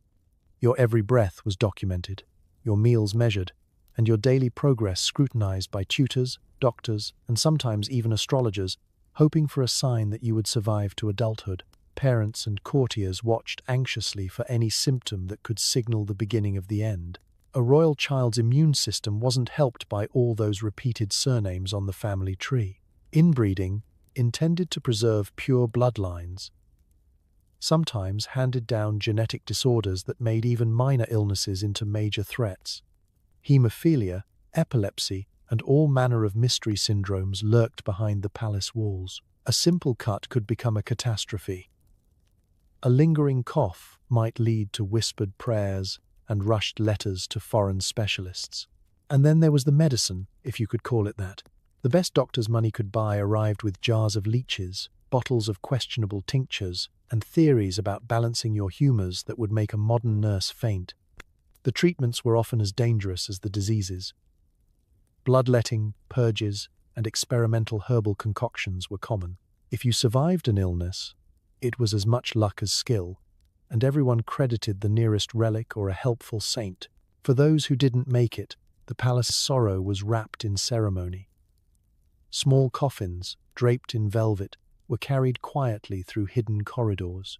Sometimes, official records didn't even list a name. Just the little prince or the infanta. Portraits were commissioned posthumously, showing glowing cheeks and peaceful smiles. A hopeful vision that rarely matched the real ending. Grief was a private luxury for royal parents. Publicly, the business of dynasties continued, and another nursery was prepared for the next heir. Yet, in the middle of all this tragedy, royal children found moments of happiness. There were secret games behind heavy curtains, stolen sweets from the kitchens, and friendships formed with siblings or even favorite pets. The laughter, when it came, was bright and fierce, a small rebellion against the odds. Governesses and nurses did their best to shield their charges, weaving stories of distant lands and brave ancestors, trying to make the world feel safe, if only for a moment. So, as you lie in your own bed tonight, remember that royal children faced uncertainty, just as real as any peasant, perhaps even more so, because everyone was watching. Every healthy birthday was a triumph, every illness a national concern, and every quiet night a blessing counted in whispers. Sleep well, and may your dreams be filled with ordinary joys, simple comforts, and the unspoken hope for another dawn. When things got really weird, royals didn't blame the gene pool. Instead, they invented legends, saints, or family curses to explain why the king's left eye wandered off during meetings. Superstition was the original public relations strategy. Let's set the scene. You're a royal child with a jaw that could open walnuts and a cousin who faints at the smell of cabbage. Word gets around the palace, courtiers start to whisper, and the servants are passing stories faster than the plague. In an age before DNA, science, or even honest mirrors, a curious collection of tales soon blossoms in the echoing marble halls. No one wants to admit that 3 generations of cousin marriage have caused half the royal nursery to be allergic to daylight. Instead, mysterious forces are blamed, and the more creative the explanation, the better. It's not just the peasants who believe these stories. Kings, queens, and their doctors are often first in line to spread a good legend. Maybe your family's night blindness is really the sign of a secret pact with a local saint, or your brother's uncontrollable sneezing is the result of an ancient curse placed by a rival dynasty, a sudden rash of royal madness, clearly the work of a mischievous fairy, a vengeful ancestor, or the astrological calamity of Mars being in the wrong house. In the palace, logic is optional, narrative is everything. These legends were more than idle gossip, they were tools. A well-timed story could protect a dynasty from political embarrassment. If a prince was sickly or slow to speak, it was easier to say he'd been chosen for a spiritual test than to admit that Uncle Ferdinand and Aunt Maria should never have been allowed near a marriage contract. Some royal families went so far as to invent entire miracles. Was the princess born with a limp? Rebrand it as the mark of the chosen, proof that God had a special plan for her. Sometimes, these stories grew so large they became part of the official record. Medieval scribes dutifully wrote down every omen, dream, or celestial sign. A passing comet became an explanation for a string of family tragedies. A 3-legged toad hopping across the palace garden was a harbinger of good luck or certain doom, depending on who was telling the story. Royal biographers spun family problems into glorious epics. The king's tendency to sleep through important meetings? He's in deep communion with the angels. Of course, these legends weren't always harmless. A rumor about a witch's curse could start a panic, send servants fleeing, or even spark a real-life witch hunt. Bad harvest? Blame the queen's odd cough. Baby born with a birthmark? Clearly the sign of royal destiny, or an ancient wrong finally coming due. For every medical mystery, there was an army of story spinners, eager to explain it with anything except genetics. Even portraits played a part in myth-making. Artists painted out physical oddities, smoothed over lopsided features, and occasionally added a halo or two. The more dramatic the story, the better. By the time the official version reached the people, a family curse was a badge of honor, not a genetic liability.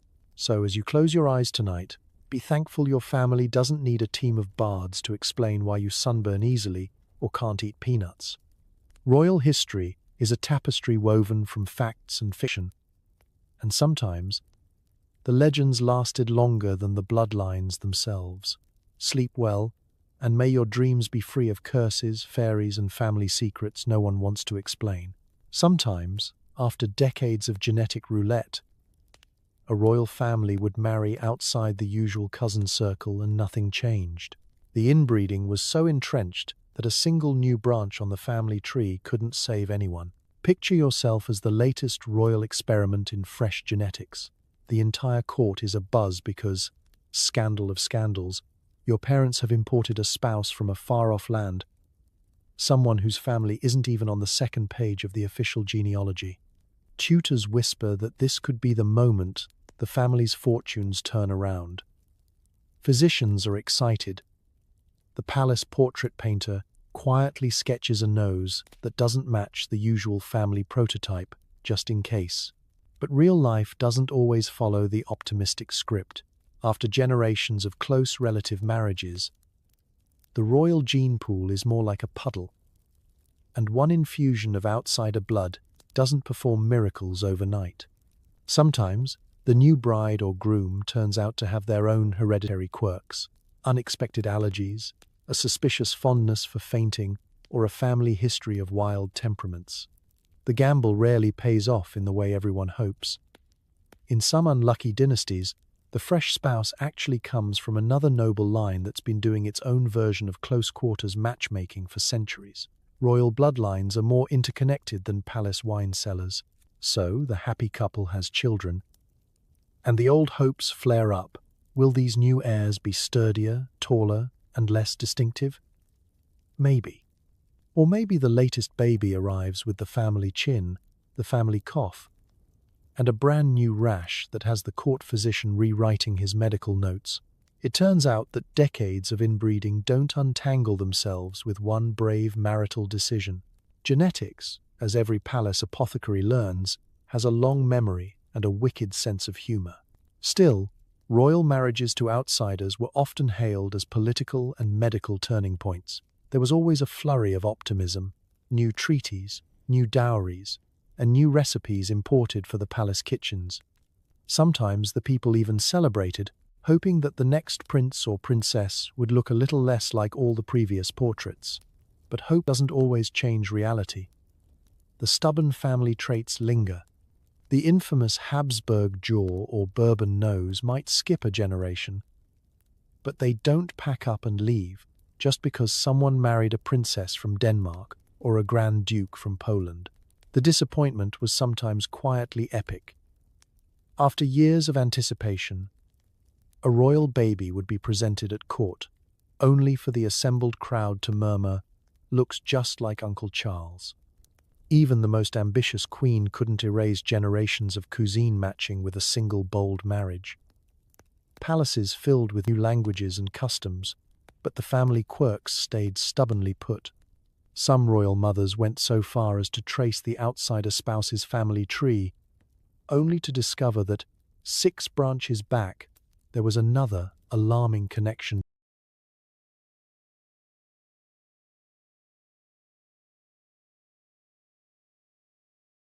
to the old crowd. Europe's nobility had been trading cousins for so long that true genetic escape was almost impossible. Still, these attempts at new blood were better than nothing. Sometimes, after a few more generations, the gene pool did widen a little, and some children emerged without the most famous family features. And if nothing else, marrying outside the family was a statement, a signal to the world that maybe, just maybe, the age of the family shrub was coming to an end. So, as you drift off tonight, remember, sometimes even the boldest royal marriage is just another shuffle of the same old deck. If your family's faces don't all match, be grateful for the odd miracle of genetic diversity. Sleep well, and may your dreams be filled with new beginnings that actually make a difference. Everyone loves palace gossip. And when your royal child starts acting oddly or growing an extra thumb, rumors spread like wildfire. In the age before Instagram, peasant gossip was the original tabloid. Let's take a stroll through a bustling medieval marketplace. The smell of fresh bread, manure and fish mingles in the air. But today there's a new aroma, a whiff of scandal straight from the palace gates. Over by the well, the baker's wife is telling anyone who'll listen that the new little prince is as pale as goat's milk and twice as jumpy. Meanwhile, the blacksmith insists that the king's youngest daughter has hair so thick it needs its own lady in waiting. Stories swirl through the town like autumn leaves in a gale. For royal children, every sneeze, stumble, or mysterious birthmark became public property. With no newspapers, people relied on word of mouth, and each retelling made the tale more entertaining. Perhaps the young duke was spotted limping through the gardens, or a maid claimed the princess's eyes glowed in the dark. By the time these stories travelled from the palace to the pigsty, the royal nursery had become a circus of marvels and monsters. It wasn't just the peasants who speculated. The nobility and court insiders had their own grapevine, eager to dissect every hiccup and fainting spell. Foreign ambassadors kept notes, ready to update their kings and queens about any royal misstep that could be turned to political advantage.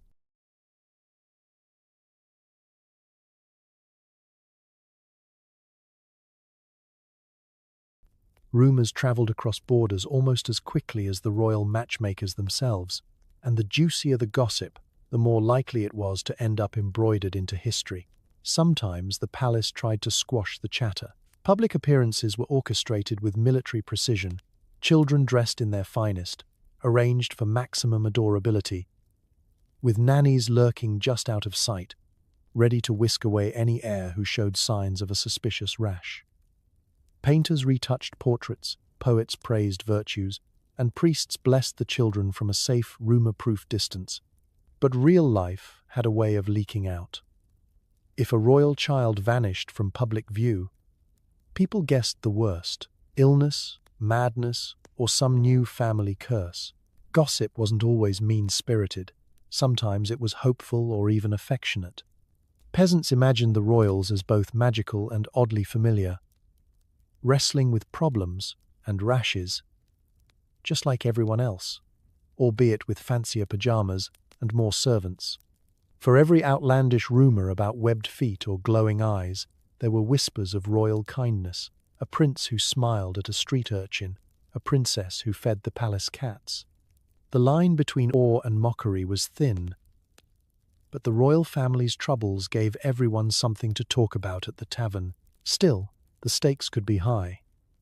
In times of unrest, palace rumors could spark riots or feed conspiracy theories. A single story about a sickly heir or an unnatural birth could throw succession plans into chaos, or embolden rival factions to plot rebellion. The palace's reputation rested not just on reality, but on controlling the narrative, an endless, losing battle against the collective imagination of the people. So, as you snuggle up tonight, think of the countless stories whispered over fences and at market stalls, each one twisting the truth just a little. The royals may have lived behind stone walls, but their secrets never stayed hidden for long. Sleep well, and may your dreams be free of rumors, unless, of course, you dream of being just a little bit famous. Every once in a while, a rebellious prince or princess would marry someone not related to them, an actual outsider. The shock waves would rattle every chandelier in Europe. But sometimes, just sometimes, the children turned out a little less memorable. Let's set the stage. You're a royal heir, raised on a steady diet of etiquette, genealogy charts, and the quiet expectation that your spouse will, at most, be your second cousin. Life is predictable, right down to your future wedding guest list. Then one day, you do the unthinkable. You fall in love with someone who doesn't show up on the family tree. A dashing soldier, a clever merchant's daughter, maybe even a foreign noble who isn't, for once, also your uncle's niece. The palace erupts. Courtiers faint into their ruffled sleeves. Your mother clutches her pearls. The royal matchmakers panic, feverishly redrawing family charts and writing urgent letters to distant relatives for approval. Outside, the peasantry whispers, some scandalized, some secretly rooting for you. Even the court painter waits nervously, wondering whether the new spouse's nose will finally break the family mold. Marrying an outsider was more than a romantic rebellion. It was a declaration of independence from generations of cousin matching. Sometimes, these unions were born of true love. More often, they were political gambits or acts of royal desperation. Kings looking to end dynastic feuds, queens hoping to import new alliances, or spare princes, simply tired of seeing the same faces at every ball. But no matter the reason, these marriages shook the palace to its foundations. The early days were never easy. Outsider spouses had to navigate a maze of traditions, backstairs intrigue, and in-laws who viewed them with a mix of suspicion and curiosity. Every misstep, a missed curtsy, a wrong fork at dinner was scrutinized. But sometimes, the gamble paid off. Children born of these unions were watched even more closely than usual, their health, appearance, and personalities tracked as if the future of the kingdom depended on whether they inherited Aunt Augusta's unfortunate chin. And sometimes, just sometimes, the results were striking. A prince with a jawline that could actually close. A princess who didn't faint at the sight of a carrot. Children who grew up looking and behaving a little less like their relatives and a little more like, well, normal people. Gossip flowed. Was it the new blood? Or just a lucky roll of the genetic dice? Maybe the universe was rewarding a little royal courage, but the cycle was hard to break completely. Even after a generation or two of fresh marriages, the temptation to return to the old ways lingered. Alliances were still forged over cousinly handshakes, and many dynasties slipped back into the comfortable pattern of arranged family unions. Still, every rebel marriage proved that history could be rewritten, at least for a while. For those bold royals, life was never boring. They brought new energy, new customs, and the hope that the next chapter might look a little different from the last. The palace portraits started to show some variety. Courtiers practiced new greetings, and the chroniclers sharpened their pens to record tales of romance, scandal, and, sometimes, genuine happiness. So, as you drift off to sleep, remember the few royals who dared to rewrite their fate, one marriage at a time. Change is always possible, even in the most stubborn family trees. May your dreams be filled with bold choices, fresh faces, and the courage to love outside the box.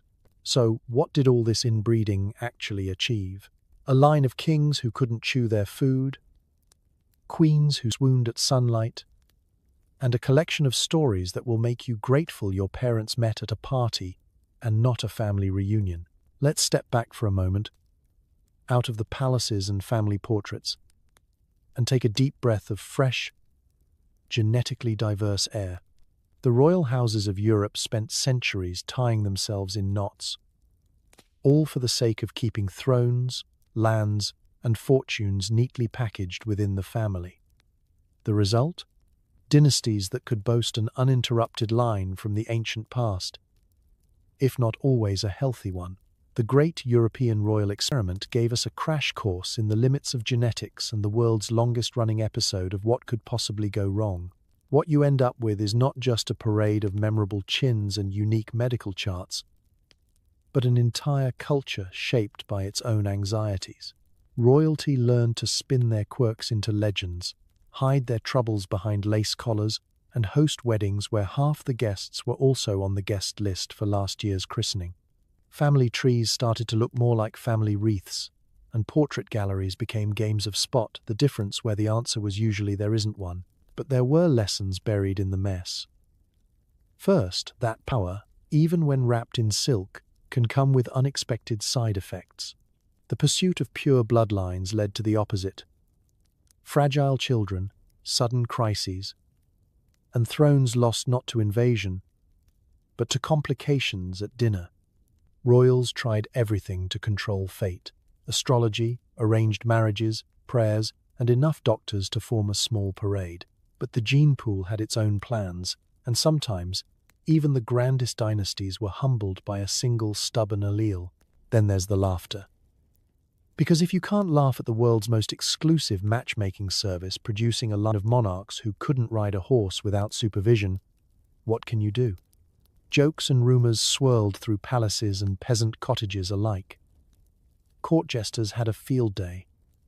Poets composed satirical verses, and painters quietly improved their royal subjects with every brushstroke. The oddities became folklore: the king who talked to his fruit bowl, the princess who fainted at the sound of bagpipes, the prince whose family tree was so tangled even he couldn't find his place in it, and of course, the warning. If you take away anything from the centuries-long royal experiment, let it be this: don't try this at home. Marrying your cousin might have seemed like a good way to keep the castle. But these days, we have more options and, mercifully, a greater appreciation for the benefits of genetic variety. Modern royals, for all their scandals, have mostly retired the tradition of treating marriage like a diplomatic family picnic. Love, compatibility, and maybe a nice sense of humor now rank higher than shared great-grandparents. So as you close your eyes tonight, grateful for your ordinary last name and your unremarkable jawline, remember that history's most powerful families gave us more than palaces and parades. They gave us a reason to appreciate a little distance in the family tree. Sleep well, and may your dreams be filled with laughter, lessons, and plenty of genetic surprise. Being born into royalty meant winning life's inheritance lottery, or so people thought. In reality, you had about a 50-50 shot of inheriting either a throne or a set of genetic quirks so advanced your family crest should have included a warning label. Every new baby was like opening a surprise egg. Sometimes you got an heir. Sometimes you got an entire medical case study. Let's imagine the anticipation. The court gathers in the palace nursery. A swirl of lace, powdered wigs, and hushed speculation. The air smells of lavender, candle wax, and anxious hope. A royal nurse steps forward to present the latest addition to the dynasty. Everyone leans in, squinting for a first glimpse at the jawline. Is it majestic? Is it alarming? Grandmothers silently compare notes with a glance. The family physician takes out his notebook, already prepared to document whatever genetic surprise is about to be revealed. Being a royal baby was less about rattles and more about roulette. A healthy, strapping boy with all the right features? Perfect. The kingdom breathes a sigh of relief and starts planning elaborate ceremonies. But if the baby has inherited the chin, or perhaps a tendency to faint at the scent of soup, things get more complicated. In some dynasties, heirs were scrutinized so intensely that every sneeze became a minor political event. Did the infant's eyes cross for a moment? Was that an early sign of genius, or a new footnote in the annals of royal peculiarities? In reality, the royal inheritance wasn't just about property, crowns, or castles. It was also a high-stakes game of DNA bingo. The trouble was, the family prize pool was a little repetitive.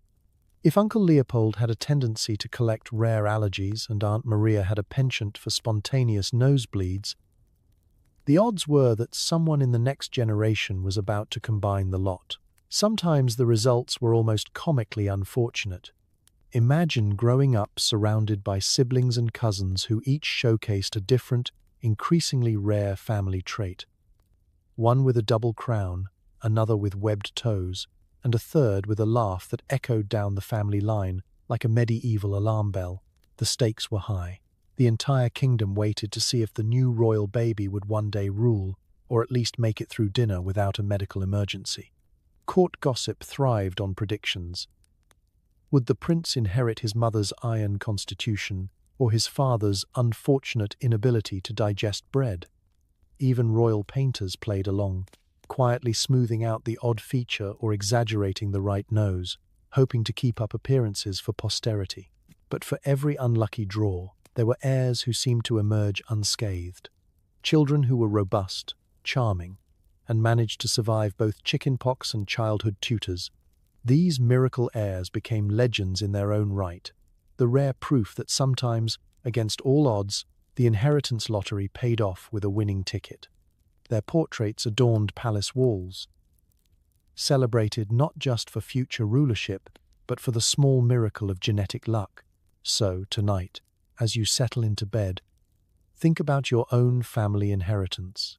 Maybe you got your father's nose or your grandmother's sense of humor. But at least you didn't have to debut your baby teeth to an anxious room full of dukes and duchesses. In the royal lottery, every child was a gamble. Sometimes you won a crown, sometimes you won a chin. Sleep well, and may your dreams be filled with the kind of surprises you'd actually want to inherit.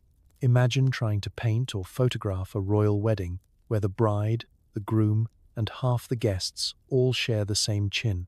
The royal wedding album wasn't just a celebration of love, it was a game of spot, the difference that nobody ever won. Generations later, historians would squint at portraits and wonder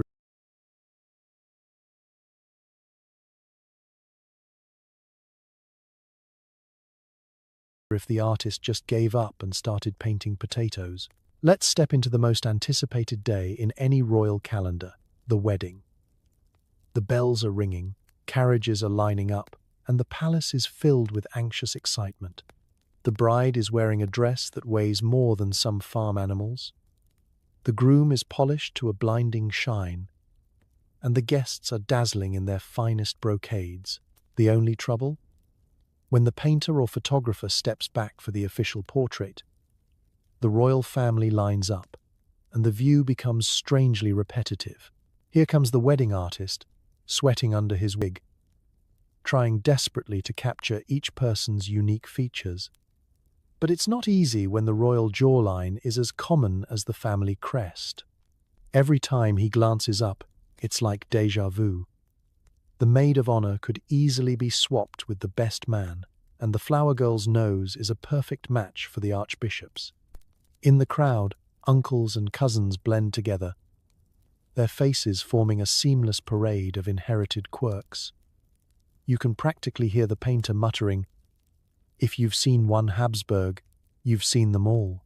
The artist's struggle becomes the family's joke.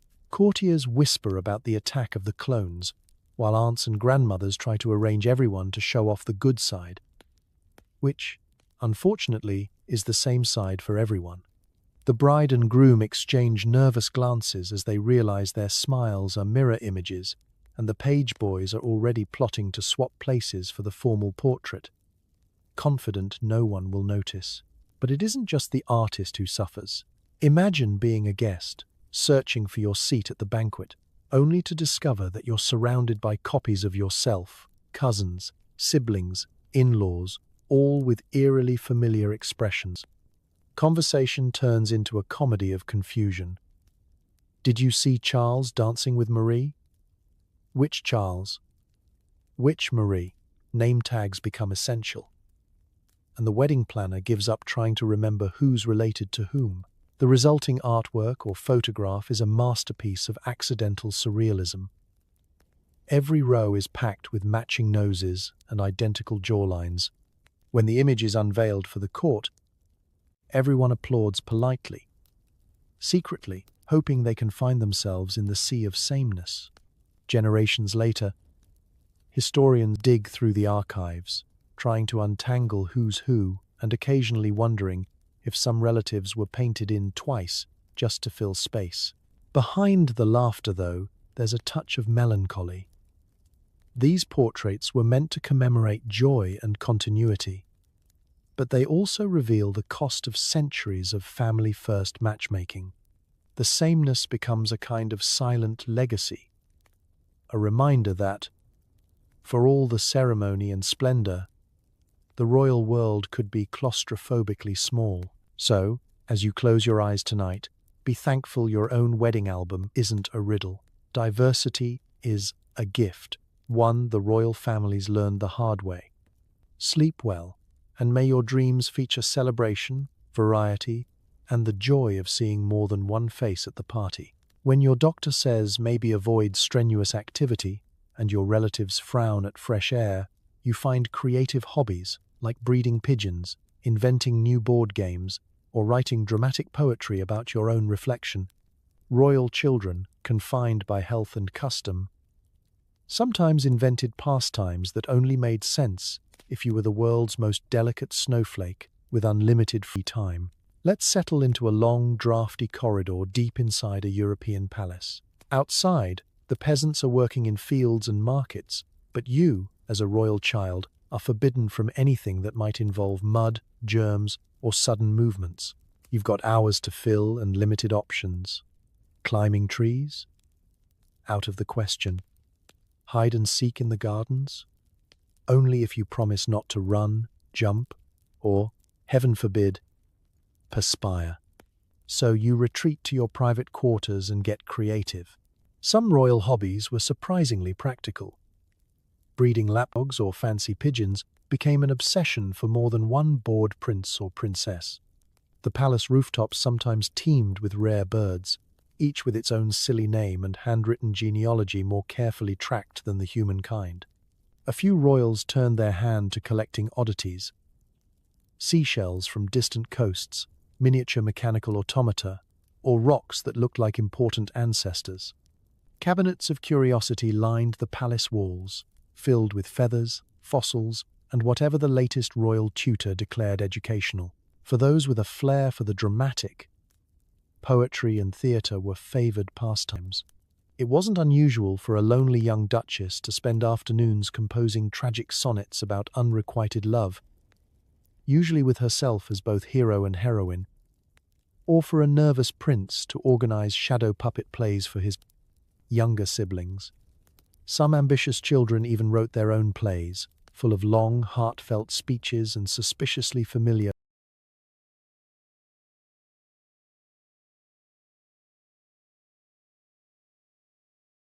family characters, though the courtier audience was expected to clap, no matter how many times the noble king with the peculiar jaw made an appearance. Game invention was another royal specialty. With so many hours indoors, chess and backgammon weren't enough. Royals tinkered with new rules, elaborate scoring systems, and often invented games that nobody else understood, especially when the winner was always meant to be the host. It was not uncommon for a visiting ambassador to lose at Royal Gooseball or Princess's Puzzle and be forced to pretend the rules made any sense at all. Then there were the artistic pursuits, sketching self-portraits or exaggerated caricatures of relatives, designing elaborate embroidery, or painting flowers from the safety of the sunroom. Music was encouraged, provided it didn't require vigorous movement. Flutes, harpsichords, and gentle singing were in. Drumming was usually forbidden on account of delicate nerves and easily startled lapdogs. All this might sound charming, but behind it was the real reason for the palace pastime explosion: caution. With fragile health, unpredictable family traits, and a genuine fear of catching cold, royal children were denied the freedoms of ordinary life. Instead, their hobbies became the only safe outlets for curiosity, restlessness, and a bit of fun. So as you drift off tonight, remember the strange joys of having too much time and too many restrictions. The world's most privileged children spent their days breeding rare pigeons and writing poetry about their own reflections. Proof that boredom is a powerful force for creativity, especially when your biggest risk is a paper cut. Sleep well, and may your dreams be filled with laughter, color, and hobbies you choose for yourself. If you thought your family doctor was thorough, try having an entire committee of nervous physicians who all disagree. One suggests more mercury, another recommends leeches, and the French guy just mutters about humors while holding a live chicken. For royal kids, every sniffle launched a medical debate worthy of a town council. Let's open the door to your royal sick room. You're lying beneath a mountain of embroidered quilts, clutching a feverish toy, while a parade of court physicians lines up at the foot of your bed. The air is thick with the scent of herbs, burning incense, and a strong undercurrent of panic. The head doctor, resplendent in velvet robes, whispers with his colleagues, each certain he alone holds the cure for whatever strange ailment you've inherited. Every major court had its own cast of medical experts: Spanish surgeons, Italian apothecaries, German bone setters, and French physicians who insisted that all illnesses originated from your melancholy spleen. The king and queen summoned them all, hoping that at least one would find a remedy that didn't involve sacrificing the family's favorite goat. Sometimes the physicians agreed, usually on the need for further consultation. The diagnosis process was a spectacle in itself. First, the patient, that's you, was poked, prodded, and occasionally sniffed by a succession of experts, each with their own preferred diagnostic tools. One waved a silver pendulum above your head, another pressed your feet, checking for royal swelling. A third might ask you to recite poetry backward to prove you hadn't been hexed by a rival court. Once all the examinations were done, the real show began. The physicians' council gathered in the corner. They argued in Latin, French, or a mix of both, scribbling notes and comparing horoscopes. The Italian recommended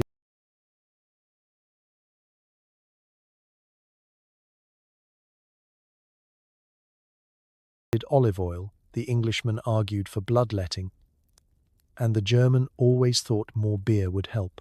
The debate could last for hours, with each new symptom prompting another flurry of disagreement. In the end, the treatment was often a mashup of everyone's ideas: a little leeching here, a touch of mint tea there, maybe a midnight prayer session for good measure. No wonder royal children were nervous every time they sneezed. One cough could lead to a week in bed, 6 different tonics, and a strong chance of having your hair set on fire by accident, for purification, of course. For the unlucky, the parade of physicians returned day after day, monitoring progress and suggesting increasingly bizarre remedies. Powdered emerald, warm pigeon soup, or a hat full of herbs to balance your energies.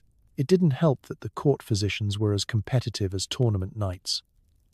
Each was eager to win royal favor, and failure could mean banishment, or worse, being reassigned to the kitchens.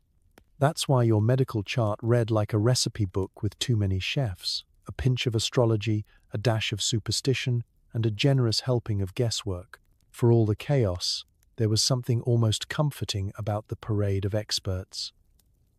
At least you were never alone. The palace was always buzzing with new arrivals, fresh opinions, and the hope that maybe this time someone would get it right. Occasionally, a treatment worked, and the lucky physician basked in glory until the next fever hit and the cycle began anew. So as you drift off, grateful for your quiet doctor's office and evidence-based medicine, remember the royal kids who faced every cold with a medical team straight out of a slapstick play. Sleep well, and may your dreams be free of Latin diagnoses, feathered hats, and suspiciously aromatic cures. Every royal family had that one painting, the one so unflattering, so brutally honest, that it started rumors, reforms, or, in some cases, desperate attempts to find new spouses outside the usual cousin pool. Sometimes, all it took was a single portrait unveiling to convince a dynasty it was time to import some fresh genetics. Stat. Let's set the scene. The grand hall is crowded, sunlight glinting off gold frames and polished marble floors. The entire royal family gathers for the unveiling of a long-awaited masterpiece. An official portrait meant to immortalize the family's splendor for generations. Courtiers and ambassadors line the room, eager for a glimpse. The painter, a little too pale and nervous, waits beside the shrouded canvas, aware that he's either about to earn a fortune or be quietly sent to paint poultry for the rest of his career. The moment arrives. The silk is swept aside. There they are.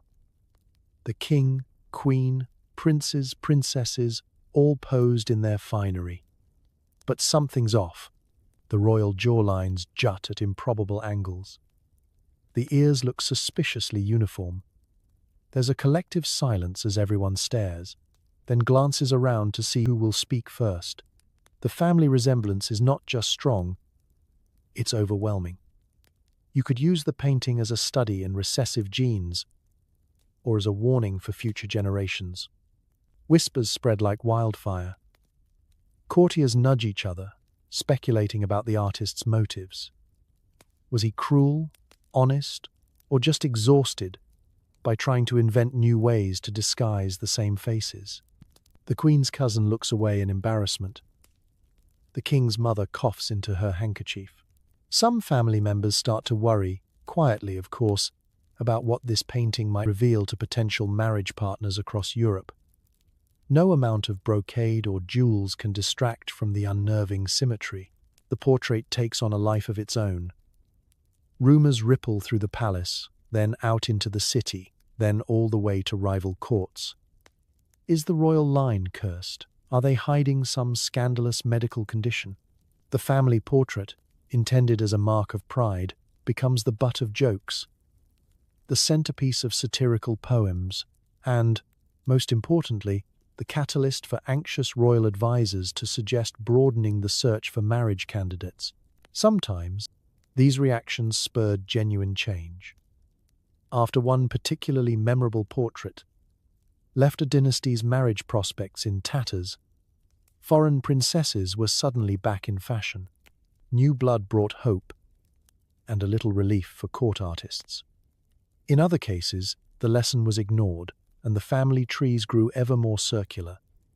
But the painting itself became a silent protest, hanging on the wall as a reminder of what happens when tradition gets a little too cozy. For the artist, the aftermath could be dramatic. Some painters vanished from the palace, hired by families who preferred their flaws less documented.